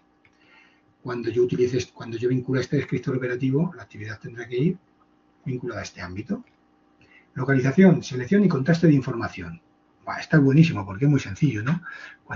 Cuando se hacen pequeños ejercicios de localización, pues ¿por qué? Localización y selección. Busca en internet, localiza, ya está. Esa es la idea. ¿De acuerdo? Localiza, selecciona, contrasta de manera automática información procedente de distintas fuentes. Aquí procedente de distintas fuentes, evaluando cada vez la progresión que decimos. Y vinculado a la lectura, ¿qué prueba puedo poner aquí? Puedo poner prueba de rendimiento, utilizar la técnica de... hace referencia al ámbito de la lectura, textos. Cuando yo quiera trabajar este descriptor operativo como conexión, como hemos dicho, para la competencia, para esta competencia lingüística, pues textos. Y con esa actividad y con ese método de evaluación, esos instrumentos que yo seleccione y esas herramientas para evaluar, hago al final de todo la rúbrica y digo, pues tiene 10 faltas. Si tienes 10 faltas de ortografía, ¿cómo va a pasar en la PAU, no? Bueno, uso ético del lenguaje. Desde tercero tengo un ejemplo que estaría vinculado a este ámbito. En tercero de primaria, ¿vale? Entonces sería la CL5 y tendré que vincularla, entonces estaría perfectamente definido y no tengo ningún problema ni para hacer la actividad ni para evaluarlo. Bueno, no tengo ningún problema, lo decimos los que no estamos en el aula. Pero bueno, la competencia plurilingüe, el ámbito del uso de lengua extranjera, la diversidad lingüística cultural, pues bien, ¿de acuerdo? Pero, insisto, hay documentos que me aclaran, que me ayudan y que me fundamentan mi actuación. Vale, volvemos. Mapa de relaciones competenciales para infantil y primaria, la competencia con la competencia clave para ciencias naturales, da igual el curso, pero veis la vinculación. La primera competencia vinculada con este descriptor operativo y con este descriptor operativo. Y ahí hemos dicho, ¿de qué ámbito era este? Pues hago ese tipo de actividad. Representa la vinculación, la vinculación de los descriptores operativos con los criterios de evaluación. Dice, la integración de estos mapas correspondientes a las diferentes áreas que el alumno cursa en determinado nivel posibilitará que el profesor pueda deducir el grado de consecución y desarrollo de las competencias, que hay que repetirlo muchas veces. Lo único que podemos hacer ahora, este apartado de la estructura, es ir al currículum de las áreas, que es lo nuestro. Ya es lo nuestro. Me parece que era la diapositiva esta, ¿de acuerdo? Esta parte, este bloque. es el currículum de las áreas, que es lo que vamos a ver un poquito. Vaya, esta parte última es la que vamos a hacer un pequeño análisis rápido. Mirad, estructura del currículum de las áreas, competencias específicas que hemos dicho que se definen para etapa y área, los criterios de evaluación para curso y área y los contenidos para curso y área también. Está establecido en el decreto. Las competencias específicas son los desempeños que el alumno debe poder desplegar en las actividades o en situaciones cuyo abordaje requiere los contenidos de cada área y aparecen vinculadas a los descriptores operativos. Los criterios de evaluación, que se deben asociar con indicadores de logro, que son referentes que indican nivel de desempeño que esperamos nosotros de los alumnos, y los contenidos. ¿Qué son los contenidos? Los conocimientos, destrezas, actitudes cuyo aprendizaje es necesario para adquirir las competencias. ¿Vale? Tanto los contenidos como los criterios como las competencias tienen una estructura sintáctica clara que me va a ayudar a desarrollar mis programaciones. ¿Cuáles son los documentos programáticos? En infantil, la propuesta pedagógica y la programación de aula, directamente. Y en primaria, la propuesta curricular, la programación didáctica y la programación de aula. Vale, hay unos enlaces, pero no merece la pena. Aquí en la propuesta sí merece la pena, pero que vamos mal de tiempo, como siempre. En esta guía hace una introducción y me orienta a cómo tengo yo que hacer la propuesta pedagógica, que es de qué documento forma parte, quién la elabora, todo esto que nos preguntamos siempre, quién la evalúa, etcétera. No nos vamos a detener ahí. Y en primaria, propuesta curricular, programación didáctica y programación de aula. Estas son las definiciones de los documentos programáticos, que no nos vamos a detener para nada. ¿De acuerdo? Porque lo conocéis. Bien, ¿qué debe contener la propuesta pedagógica? Esto está en la guía. Esto es la de educación infantil. ¿De acuerdo? La diferencia en el punto C entre una etapa y otra son los elementos del currículum que se desarrollan a través del conjunto de áreas y, sin embargo, en primaria son criterios para determinar la promoción del alumnado y el procedimiento a seguir, que lo hemos visto en la evaluación. ¿Qué destaco y que me parece importante que vamos a ver de la propuesta curricular de primaria? Las directrices generales, orientaciones y criterios para la programación didáctica. Primero, la propuesta curricular. ¿Cuáles son las directrices? Todas estas. Me lo dan. Está en la norma. ¿Qué tengo que hacer? Seguirlas. Directrices para el diseño y puesta en práctica de la evaluación inicial. Fechas, competencias, día, hora, instrumentos de evaluación, que todos utilicemos los mismos, se establece. Y todo hay que establecerlo en la propuesta curricular. Ya lo conocéis también. ¿Vale? Bien. Elaboración de programaciones didácticas. Ya sabéis lo que es la programación didáctica. Interesante, se elabora al inicio del curso, teniendo en cuenta las directrices y orientaciones establecidas en la propuesta curricular, y la aprueba el claustro de profesores. Se informa al consejo escolar. Es de las pocas cosas que no aprueba el consejo escolar. Forma parte de la propuesta curricular de etapa y la elabora el docente o conjunto de docentes que tengan encomendada la enseñanza de esta área, por supuesto. ¿Vale? Elaboración de las programaciones. Hay que seguir las directrices de la propuesta curricular. Y de todos los elementos que hay que incorporar a la programación didáctica, vamos a ver las competencias específicas, los criterios de evaluación y la evaluación de los procesos de aprendizaje del alumno. Debemos hacer una evaluación con actividades integradas y de carácter competencial. Esto ya lo conocemos. ¿Qué necesitamos? Necesitamos desglosar los criterios de evaluación de indicadores de logro. Y esto sí que es muy importante. A partir de ahora es cuando decimos que directamente empieza a intervenir el docente. Tenemos que desglosar los criterios de evaluación, qué es lo que hay que evaluar. Tenemos que desglosar los contenidos en unidades concretas de trabajo y vincularlos. ¿De acuerdo? Así aparece la competencia específica en primer curso, la competencia específica 1 en matemáticas para la etapa, pero luego aparece ya especificada en cada curso los criterios de evaluación. ¿De acuerdo? Bien, ¿cuál es la estructura sintáctica de los criterios de evaluación? Esto sí que es importante, parar un segundito, aunque luego tenga menos tiempo. La estructura la forma un infinitivo, que, utilizar, analizar y elaborar, que responde al qué, un contenido, estrategias de cálculo mental, y un cómo, aplicándolas a la resolución de problemas, y la vinculación con los descriptores operativos. Esto es matemáticas de sexto. Este es un criterio de evaluación. Y me dice el qué, tiene que utilizar, analizar y elaborar. Me dice el contenido. Cuando selecciono el contenido, me voy a los bloques y ¿dónde hay cálculo mental? De ahí cojo el contenido. aplicándolas a la resolución de problemas. ¿Cómo? Ahí hago una prueba de evaluación competencial. ¿Cómo? Aplicando la resolución de problemas, haciendo resolución de problemas. Desarrollar la autoestima y autonomía personal, desarrollar el contenido, la autoestima y la autonomía personal. ¿Cómo? Atribuyéndolo al crecimiento personal y al establecimiento de las relaciones sociales positivas. Esto es de educación en valores y cívicos de sexto, que sabéis que es un área que solo hay en sexto. ¿Vale? ¿Cómo se puede hacer?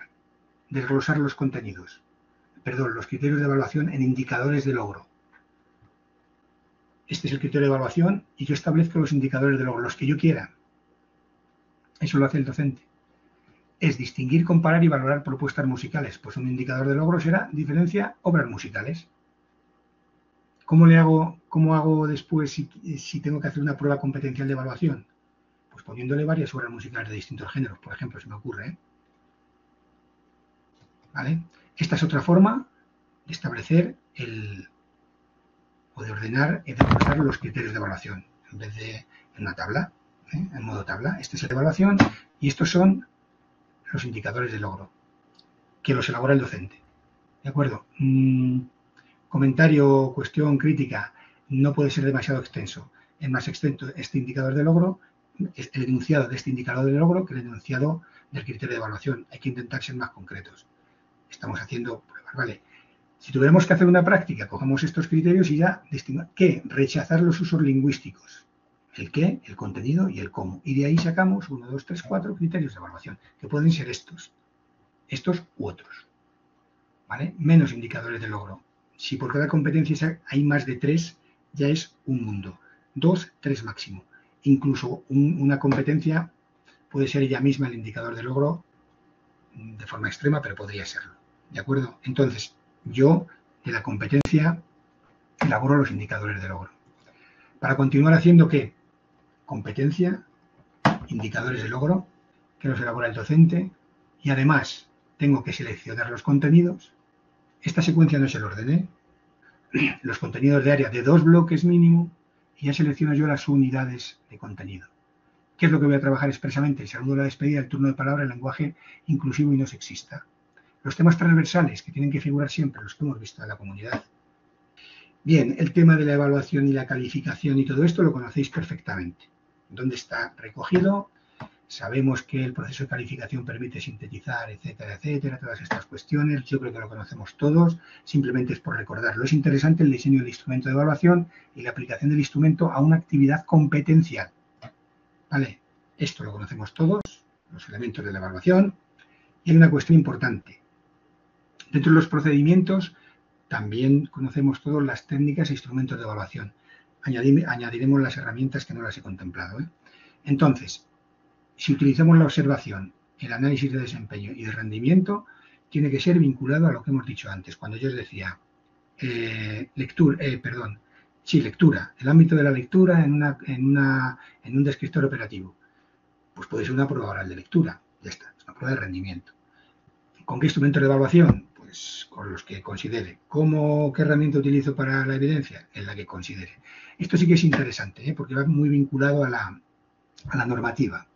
Mirad, ¿qué calificar, quién y cuándo? Bueno, lo de abajo, los agentes conocemos todos, los momentos en los que me diga la normativa y se determinarán los documentos, en aspectos que me refiero, momentos los que refleja la normativa, pero los que refleje yo en mis documentos. ¿De acuerdo? Esto se refiere a la evaluación general, pero la evaluación de los documentos la pondré yo, en fin. Entonces, valoración y criterios de calificación y las notas. Hemos dicho, en un proceso único. Esto está recogido en el artículo 19 del decreto de evaluación del alumno. Perdón, del decreto 38 de evaluación del alumno. Las áreas las califica el docente. ¿Y qué evalúa los criterios de evaluación? ¿Dónde tiene que estar recogido todo? En la programación didáctica. Y de la programación didáctica a la programación de aula. Las competencias clave, que solo se habla de competencias de nivel de competencia final de curso. El equipo docente y con los criterios de calificación de las competencias que estén reflejados en la propuesta curricular. Quizá os he hecho una referencia genérica, ¿vale? Bueno, ¿qué debe contemplar? La programación de aula, las características del grupo clase, los resultados y conclusiones, las unidades temporales de programación, que incorporarán unidades temporales de programación. No tenemos que entrar en conflicto unidad didáctica, situación de aprendizaje, lo podemos comentar por clarificar, pero lo importante es la situación de aprendizaje.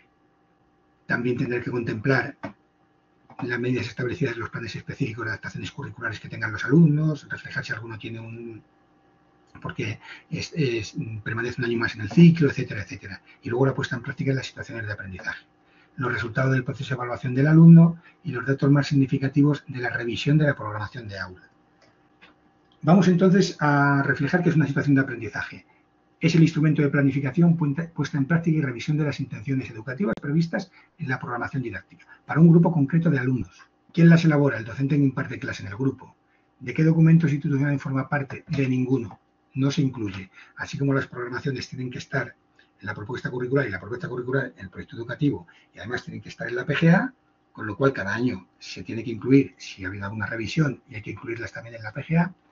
Y luego, ¿qué procedimiento se debe seguir para su elaboración? Pues tener en cuenta las directrices, orientaciones y toda la documentación que está a disposición nuestra. Y dice, se elaborará a lo largo del curso escolar revisándola y actualizándola al menos un trimestre. Si conceptualizamos la situación de aprendizaje, conjunto de momentos, circunstancias, disposiciones y escenarios alineados con las competencias clave y con las competencias específicas vinculadas a ella, que requieren, por parte del alumno, la resolución de actividades y tareas secuenciadas a través de la movilización de contenidos y que contribuyen a la adquisición y desarrollo de las competencias. Situación de aprendizaje, es lo que nosotros hemos definido. Nosotros tenemos que elaborar un documento conceptualizado de esta forma y con las características que vamos a ver luego. La unidad didáctica es otra cosa. Los proyectos significativos a lo que alude puede ser una situación de aprendizaje o un proyecto significativo puede tener varias situaciones de aprendizaje. ¿Qué lo caracteriza al proyecto significativo? Que integra resolución de problemas, favorece la autoestima, la autonomía y la reflexión del alumno, es interdisciplinar y hay un producto final. Imaginemos un proyecto significativo para Navidad con una obra de teatro. Ya está, lo más sencillo y lo más recurrente. ¿Cuál es la estructura general? 5 minutos tengo. ¿Cuál es la estructura general de la situación de aprendizaje? También la conocéis seguramente si lo habéis abordado o habéis hecho alguna consulta bibliográfica. El título, la fundamentación curricular, la metodología, la planificación de actividades, la atención a las diferencias individuales, la evaluación de los aprendizajes y la evaluación de la situación de aprendizaje. ¿De acuerdo? Características: globalizada, estimulante, significativa e inclusiva. Además, por la metodología que hay que utilizar, esto ya sí que lo coloco yo aquí, flexibles, accesibles y abiertas en función de la metodología dura. ¿De acuerdo? Responde al enfoque de principios DUA, que todos los conocéis, con los principios de proporcionar múltiples formas de implicación, proporcionar múltiples formas de representación y múltiples formas de acción y expresión. Me gustó, por eso os lo pongo y me interesó, aquí tenéis la referencia, este gráfico de... No lo leo bien, no lo leo porque se me pone esto, pero bueno, tenéis ahí la referencia de la referencia de donde he cogido esta gráfica, ¿vale? Que me parece interesante. Las pautas, proporcionaciones de interés, etcétera, etcétera. Lo podéis echar un vistazo, consultarlo, que a mí por lo menos me gustó, ¿vale? Bien, para atender a la significatividad de las situaciones de aprendizaje, os recuerdo que se puede ir a las orientaciones de los decretos y a toda la documentación que disponen los centros o donde queráis. Las situaciones de aprendizaje deben vincularse a la realidad, ámbitos y contextos de desarrollo del alumno. Eso lo vimos con los descriptores operativos, por eso son tan importantes, contextualizados en el ámbito personal, en el social, en el educativo y en el familiar. ¿De acuerdo? ¿Cómo se refleja eso? Pues tenemos que implementar una situación de aprendizaje, ahora lo vais a ver, yo creo. Yo creo que me da tiempo. Decíamos que la actuación del docente directa, personal y contextualizada y ajustada a sus alumnos y a su entorno es con los indicadores de logro. Hemos visto el criterio de evaluación y aquí estamos, en esta gráfica. Los contenidos de área, los contenidos de carácter transversal, lo vimos en otra diapositiva, los indicadores de logro que yo estipulo, aquí están puestos 3, yo sí dije que no es necesario, y luego los criterios de calificación. Si pongo peso 1 en cada uno, pues 1, 1, 1 vale lo mismo, me quito de problemas. que eso es un aspecto que tendríamos que ver más detalladamente en la evaluación. El instrumento que utilizo, el agente y la situación de aprendizaje a la que aplico este criterio de evaluación, este contenido, estos indicadores, la situación de aprendizaje. En la situación de aprendizaje 1 de las 9 que tengo para este trimestre. Y lo dejo reflejado en una gráfica. ¿De acuerdo? Bien, mirad, proporcionó la consejería 3 modelos. Cada uno tenemos nuestro gusto para la elección de estas cosas. Y entonces proporcionó 3 modelos. A mí me gustó el modelo B, pero reconozco que es mucho más práctico el C. Yo sé que esos los vemos y se cargan pronto. Este es un modelo. Título, fundamentación curricular, que son los apartados que tiene que tener, planificación de actividades, actividades o tareas, método, espacio, agrupamiento, tiempo, material, en fin, una herramienta interesante, licenciada, para poder elaborar mi propuesta, mi situación de aprendizaje, mi propuesta de aula, ¿vale? El modelo B, que es el que en principio hicimos algunas prácticas con él, porque bueno, a mí en principio me pareció mejor, claro, porque si no se elige. Para desarrollar la situación de aprendizaje, que ahora veis la real, y el modelo C, que parece ser que después de ensayo y error, pues parece que es el más práctico. Normalmente a los docentes les parece más interesante y más útil, más operativo. Bien, perfecto. Bien, entonces, mirad, este modelo B, que tiene el área, el curso, la temporalización, el título, el número de sesiones, de qué consta, el ámbito familiar, ámbito personal, o todos los ámbitos. ¿Recordáis? O todos los ámbitos. El ámbito personal al que se va a referir, la justificación, la descripción del producto final en caso de que lo hubiera, las implicaciones metodológicas, iremos viendo cosas. ¿Vale? Proyectos significativos. Quería proporcionaros algún enlace para que veáis que no necesitamos, podemos recurrir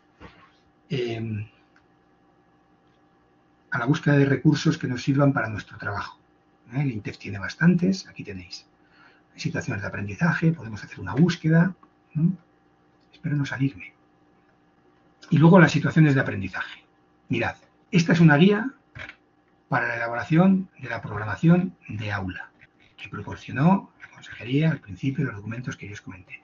Y aparecen los ejemplos, el modelo A, el modelo B. Y tenéis todo, lo único que se hace cuando se selecciona para hacer una comunicación, una ponencia, llamémosle H, una clase, pues es acudir, como acudimos en otros aspectos, a la bibliografía que ya existe.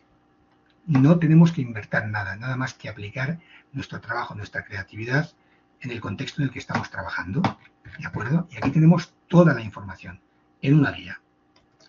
Esta está en crawl, mirad en la consejería, en el portal de educación, hay un apartado que está denominado así, crawl, donde podéis encontrar situaciones de aprendizaje.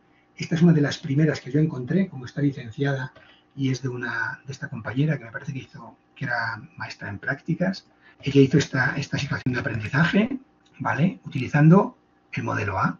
Título, ámbito, contexto, temporalización, contextualización, fundamento curricular, competencias específicas, selecciona. Criterios de evaluación, los establecidos para esa competencia específica. Indicadores de logro, eso ya es cosa suya. Competencias clave a las que vincula, ahí las tiene. Vinculación con los objetivos de etapa, aquí los tiene. ¿De acuerdo? Y vamos cumplimentando en función de ello. Este era el modelo C, que os dije que era el más exitoso. Y esta es una situación de aprendizaje que se elaboró realmente, la decimos los compañeros, y la hice yo con 2 compañeros, y bueno, con el modelo B, lo mismo. Área, curso, temporalización, primer trimestre, situación de aprendizaje número 3, sesiones 15-20. 15-20 sesiones para una estructura de unidad didáctica antigua de de la terminología que utilizábamos antes. Ámbito personal, familiar, social y educativo. Contexto, en el aula, en la biblioteca, donde queramos. ¿Vale? Los criterios de evaluación de esta competencia, los indicadores de logro que los elaboramos nosotros, la vinculación con los objetivos y demás. Avanzamos un poquito. Contenidos de área. Lo que está en verde es la unidad de contenido que elige el docente. Del bloque A, lenguas y sus habitantes, hay estos apartados, pero yo elijo estos y estos son los que voy a trabajar. del B de comunicación, bueno, es un poco irreal, porque era por utilizar todos los bloques. Del bloque de educación literaria, de estos apartados, de aquí, ¿qué elijo? Las fábulas de Gloria Fuertes. Y de aquí haré las vinculaciones, aplicaré las lecturas en el ámbito que sea de la competencia del escritor operativo que vimos, en el ámbito de la lectura, y entonces haré una prueba competencial de lectura oral y le grabaré, porque hay que hacer pruebas orales en el último ciclo de primaria. Contenidos transversales, y decimos los prescriptivos de la Junta, los que hemos seleccionado nosotros y la diversidad cultural, aprendizaje interdisciplinar, y lo ponemos, actividades, las que sean, técnicas para la evaluación, la técnica de observación y la técnica de desempeño. ¿Qué material utilizo? ¿Qué espacio? ¿Qué agrupamiento? ¿Y qué tiempo? Y vamos cumplimentando. El proceso de evaluación. ¿Qué instrumento? La guía de observación. Para estos indicadores de logro. ¿Qué herramienta? La guía de observación. ¿En qué momento? Al inicio de la tarea y al final. Heteroevaluación. Lo pongo, lo señalo y lo indico y después lo desarrollo. ¿De acuerdo? Metodología, DUA. Formas de representación, oral, escrito, visual y manipulativo. ¿Estaría correcto desde el punto de vista metodológico? Pues sí, luego hay que desarrollarlo. Diferenciación. Si tengo alumnos con planes de refuerzo, medidas ordinarias, un apoyo de PT, planes de recuperación, planes de enriquecimiento curricular. Tengo un alumno categorizado como altas capacidades, pues le aplico un plan de enriquecimiento curricular. Y además de Gloria Fuertes, le doy uno de Will Whitman, para que lea. Ya está. ¿Vale? Mecanismo de evaluación de la situación de aprendizaje. La rúbrica. Esa herramienta.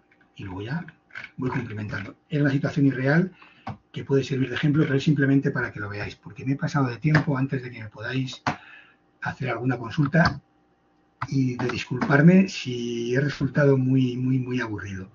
¿Vale? He intentado resumir, como os digo, y espero sobre todo que os haya sido útil, os haya dado una visión general y que después que es trabajo y ya está. Muy bien. Muchas gracias, don Francisco. Muchas gracias. La verdad es que claro, los marcos normativos no son muy agradables a veces, porque tienen muchas cosas, muchos flecos.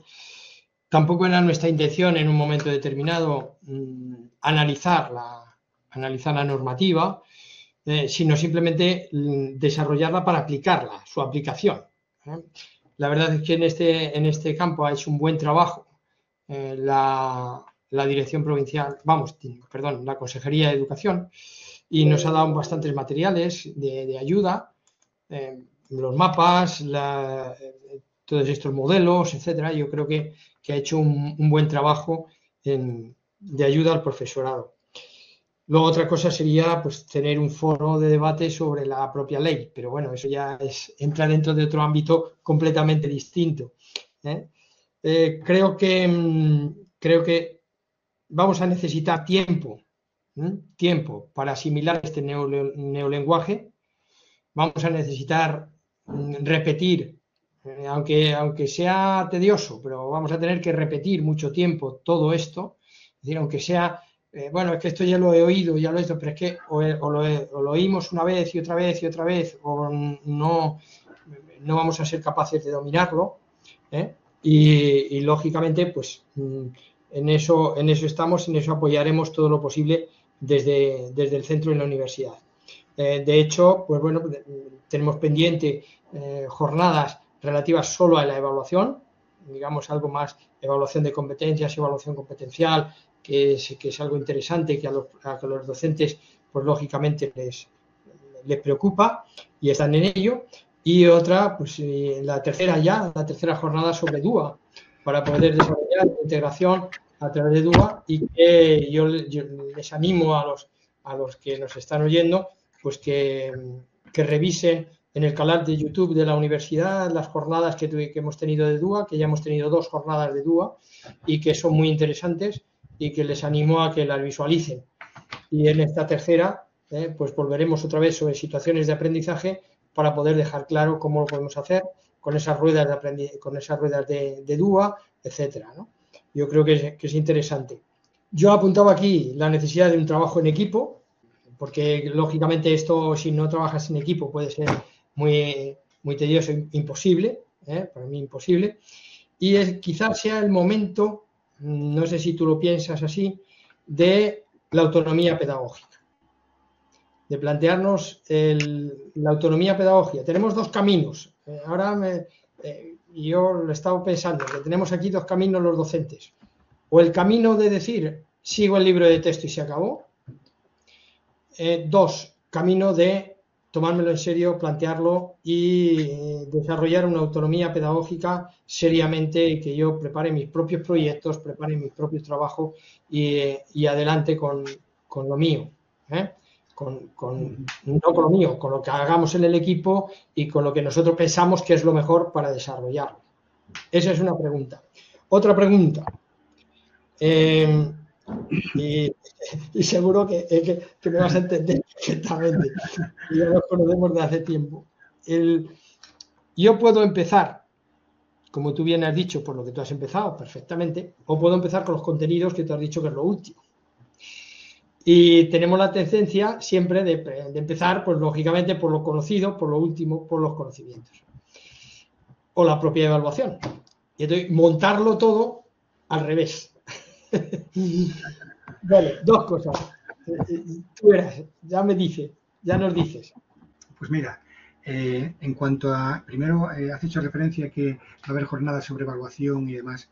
Yo ahí sí que quería hacer una consideración, no sé si es acertada. Cuando se hacen actividades sobre la evaluación, muchas veces no se ha hecho lo previo, con lo cual se queda solamente en lo teórico. Para yo evaluar tengo que tener hecho todo lo previo. Es decir, yo aplicaré la técnica de evaluación, el instrumento de evaluación en función de. Con lo cual hay que tener la experiencia de haber elaborado mucha programación, muchos documentos programáticos.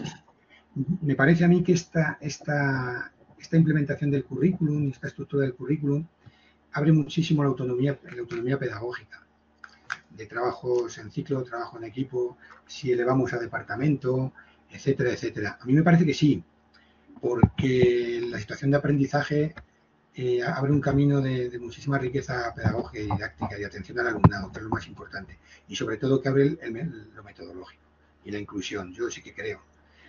Entonces a mí me parece que sí que lo abre. Luego otras cosas son lo que yo refería en las primeras diapositivas, hacer un análisis del currículum, de la ley, desde otros puntos de vista, sí, pero quizá, como decíamos, de momento no era lo que no teníamos que tratar.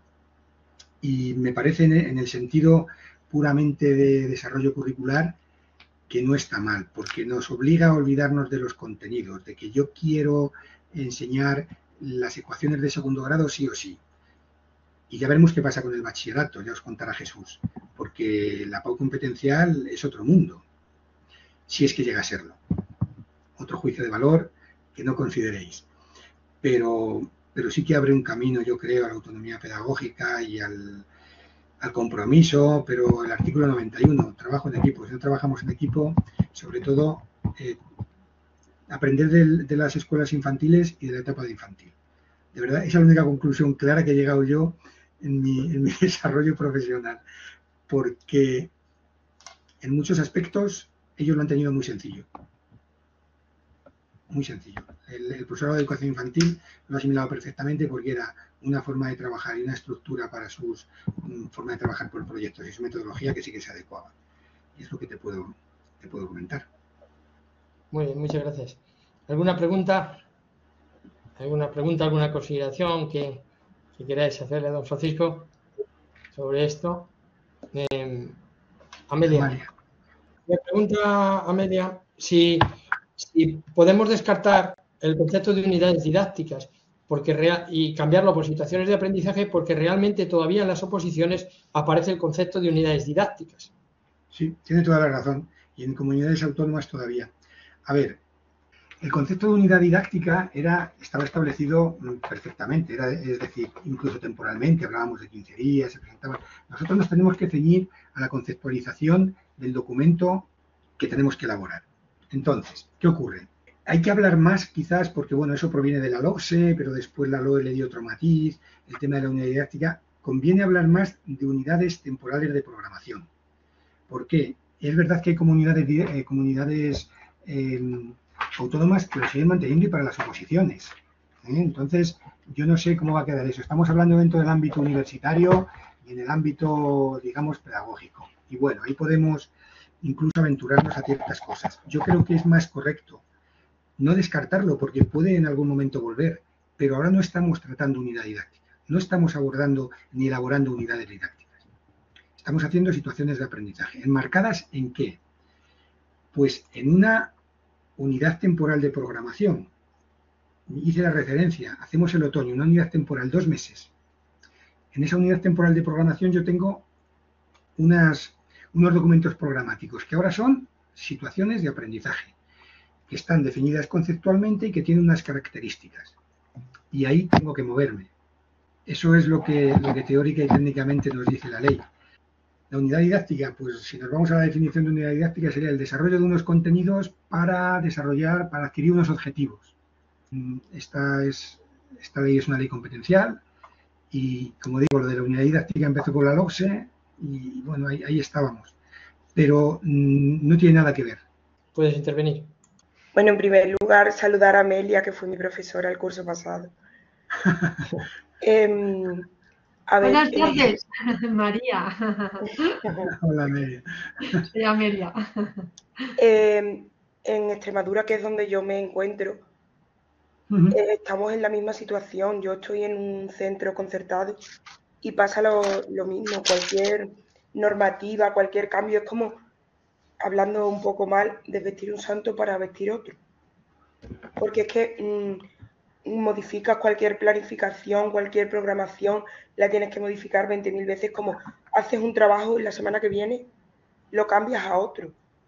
Entonces, es un poco agobiante. A día de hoy, en este curso, a mí se me está haciendo más pesada la tarea burocrática que lo que es el curso en sí con los niños. Muchas gracias. Sí, ya. Sí, mírate, fíjate, voy a enlazar con lo siguiente. Es interesante lo que dices. Y además lo quiero enlazar con la cuestión de autonomía pedagógica. ¿Y tú por qué tienes que cambiar lo que tú has elaborado al principio del curso? Tú lo desarrollas y ya darás cuenta de ello. Esa es la autonomía pedagógica. Tú no tienes por qué cambiar las programaciones porque sí. Tú lo que tienes que hacer es un trabajo y evaluarlo. Aplicar y desarrollar las unidades de aprendizaje y evaluarlo. A ti no te tiene que decir nadie, cambia esto para mañana, cambia. No, cambia el documento, no, espérate que lo aplique y después cuando lo evalúe te diré yo lo que cambio para el curso que viene. Y esa es la autonomía pedagógica, María, no hay por qué volverse loco. Mira, en Castilla y León hay un proyecto de simplificación burocrática de los documentos que es muy interesante. Pero ¿sabes por dónde empezaría yo la simplificación de los documentos? Por nosotros mismos. Yo tengo que poner solamente lo clave, es decir, una memoria, os prometo, yo para conseguir extraer, por ejemplo, las memorias de la formación en centros de trabajo, de la formación profesional, yo me encontraba con memorias de 700 folios, 700 páginas. Eso no es operativo porque la memoria es un documento que me sirve para planificar el curso siguiente. Entonces a nosotros no nos pueden hacer cambiar así por así nadie. Te pueden pedir, la autoridad competente te puede pedir tu programación, te puede pedir tu situación de aprendizaje, puede ver o apreciar o calificar o tu actividad docente, fenomenal, pero obligarte a cambiar los documentos, ¿por qué? Otra cosa es que la norma, las nuevas leyes, implican modificación de los documentos institucionales, pero eso es otra cosa. No puede estar un proyecto educativo 10 años sin tocar. Pero, María, tú te tienes que hacer fuerte, primero, en tu competencia científica del nivel que seas y luego tu competencia didáctica.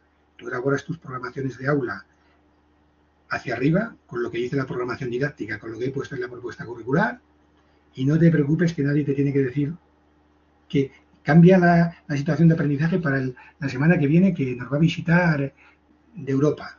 Es igual, tú no cambias nada. Tú decides modificar, cambiar una vez que has hecho el seguimiento y la evaluación. Y enlazamos con lo que decía Javier de la evaluación y de la autonomía docente.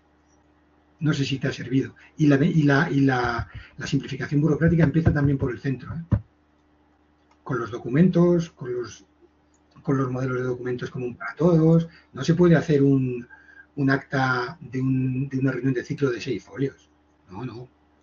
Temas tratados, acuerdos, propuestas y tomas de decisiones y punto.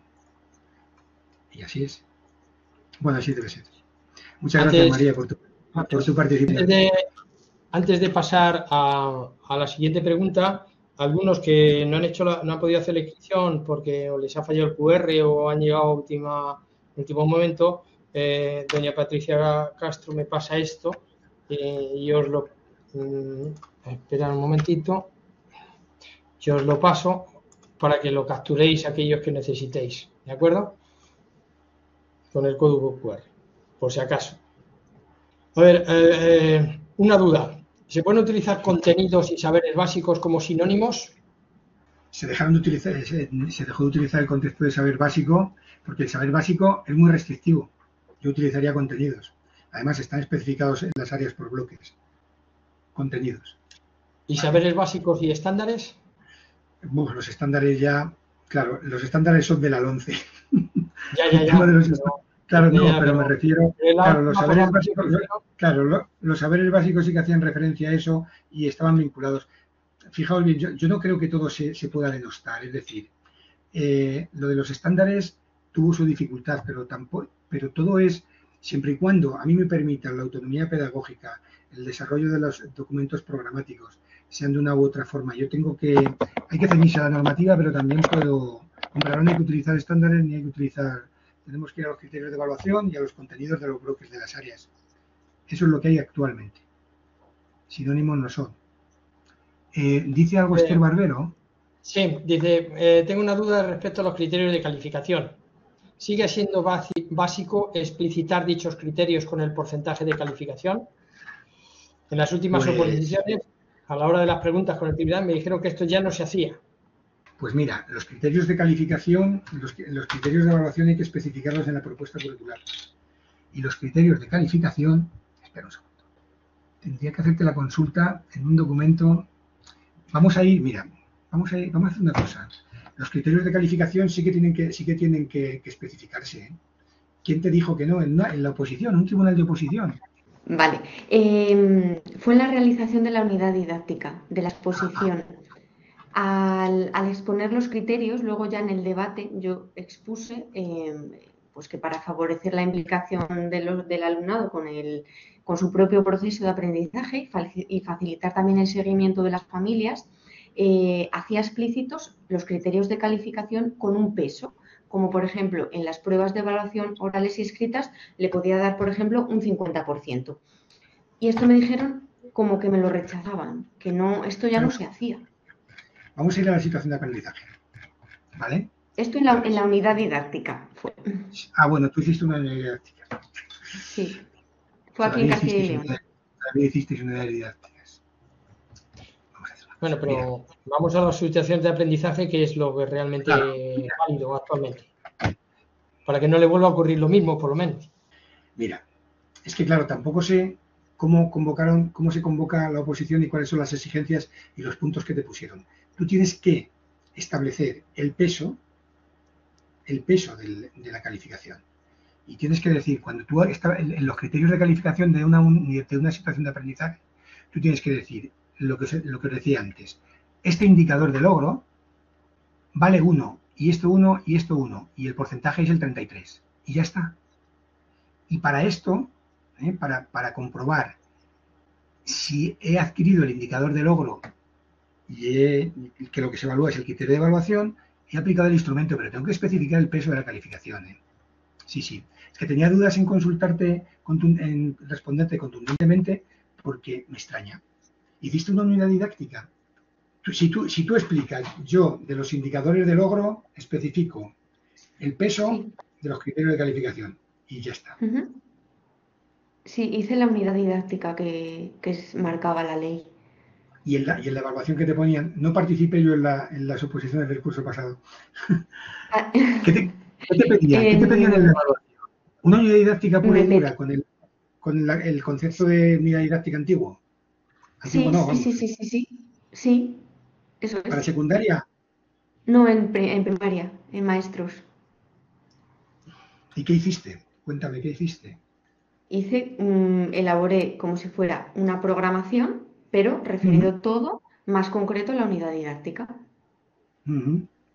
Y cuando tú estableciste las técnicas, los instrumentos, las herramientas, cuando tú calificaste, mira. Eso todo bien, y solo me llamaron la atención en eso, en los criterios de calificación. Y yo con mi profesora sí que lo había estado trabajando. Claro, sí. Y además, si tú le disculpa un segundito, mira, si tú le dices y le explicas el proceso de evaluación, la evaluación y la calificación como proceso, no te puedo decir, tú tienes que calificar. Claro, exactamente. Es que no sé si fue a pillarme o no. Bueno. Pero me dejó un poco sorprendida. ¿Qué tal se te dio? Se me dio muy bien, si es que saqué muy buena nota. Claro.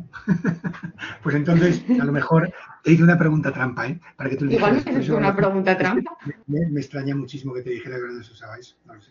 Por eso me ha sorprendido, pero vamos, nada más. Pero ya, pues vamos a lo de ahora, ¿eh? Tú acuérdate, acuérdate los criterios criterios de calificación de las competencias clave. Y tiene que estar en la propuesta curricular. Pero es que tienen que estar, ¿eh? Además, mira, si vamos a... Lo que pasa es que, bueno, claro, depende del modelo programático que te mandaran, pero mira, vamos más adelante. Los criterios de calificación, criterios de selección en el proyecto, criterios de información, directrices y los criterios de calificación, directrices para elaboración y los criterios de calificación, y tienen que estar. Bueno, y esto, escucha, esto es normativo, ¿eh? Esto es normativo. Este cuadro, si no se sale uno de la norma, no se equivoca. Este cuadro es normativo. El criterio de evaluación, las notas en un proceso único y el equipo docente, los criterios de calificación de las competencias básicas que están incluidas en la propuesta curricular. Deben estar, porque lo deben conocer los alumnos. Y es que a los alumnos hay que informarlos. Sí, verdad. No sabía lo que te había pedido. Me alegro mucho que me lo hayas comentado porque seguramente que habrá más preguntas al respecto en otros ámbitos, en otros foros. Yo me alegro también de salir de la duda, porque claro, te quedas un poco con la incógnita. Esto es normativo, o sea que no hay ninguna duda. Vale. Muy bien, muchas gracias. Muchas gracias. Gracias, María, por la participación. Y no hay nada más. Pues muchísimas gracias, don Francisco, porque esto no es un tema fácil, no es nada sencillo y agradable el tener que analizar normativa, porque lógicamente pues tiene muchos matices, muchos vértices y es complicado. Sobre todo, fundamentalmente, porque luego la aplicación pues tiene también muchas formas y de ver las cosas y es bastante subjetiva en algunos aspectos, como hemos podido ver ahora. Pero no obstante, hay que marcar ese marco normativo en el cual nos tenemos que mover y ese marco normativo en el que tenemos que implementar nuestro trabajo, ese trabajo en equipo y yo creo que lo has dejado bastante claro. Es una oportunidad para esa autonomía pedagógica, es una oportunidad para desarrollarnos profesionalmente, es una oportunidad para los propios centros, yo creo también. Y bueno, pues aunque no nos guste en algunos momentos o lógicamente el reestructurar lo que hemos hecho antes y lo que hacemos ahora nos cueste trabajo, pero bueno, es el marco que tenemos y a partir de ahí tenemos que ir elaborándonos poco a poco. Gracias por prepararlo, gracias siempre por lógicamente por tu aceptación a las invitaciones que te hacemos constantemente y bueno, pues te emplazamos a la tercera jornada específicamente de esas capacidades, competencias que tienen los profesores los nuevos profesores de formación profesional. Y emplazamos a todos a la segunda jornada, la jornada de secundaria y bachillerato y ciclos formativos, que también se promete ser bastante interesante al respecto, porque todo esto que luego hay que programar y luego hay que preparar y todo esto pues no es tan sencillo tampoco. Entonces, muchísimas gracias por estar ahí, muchísimas gracias a todos y nos vemos, si Dios quiere, la próxima semana. Un saludo. Un saludo para todos. Gracias. Hasta luego.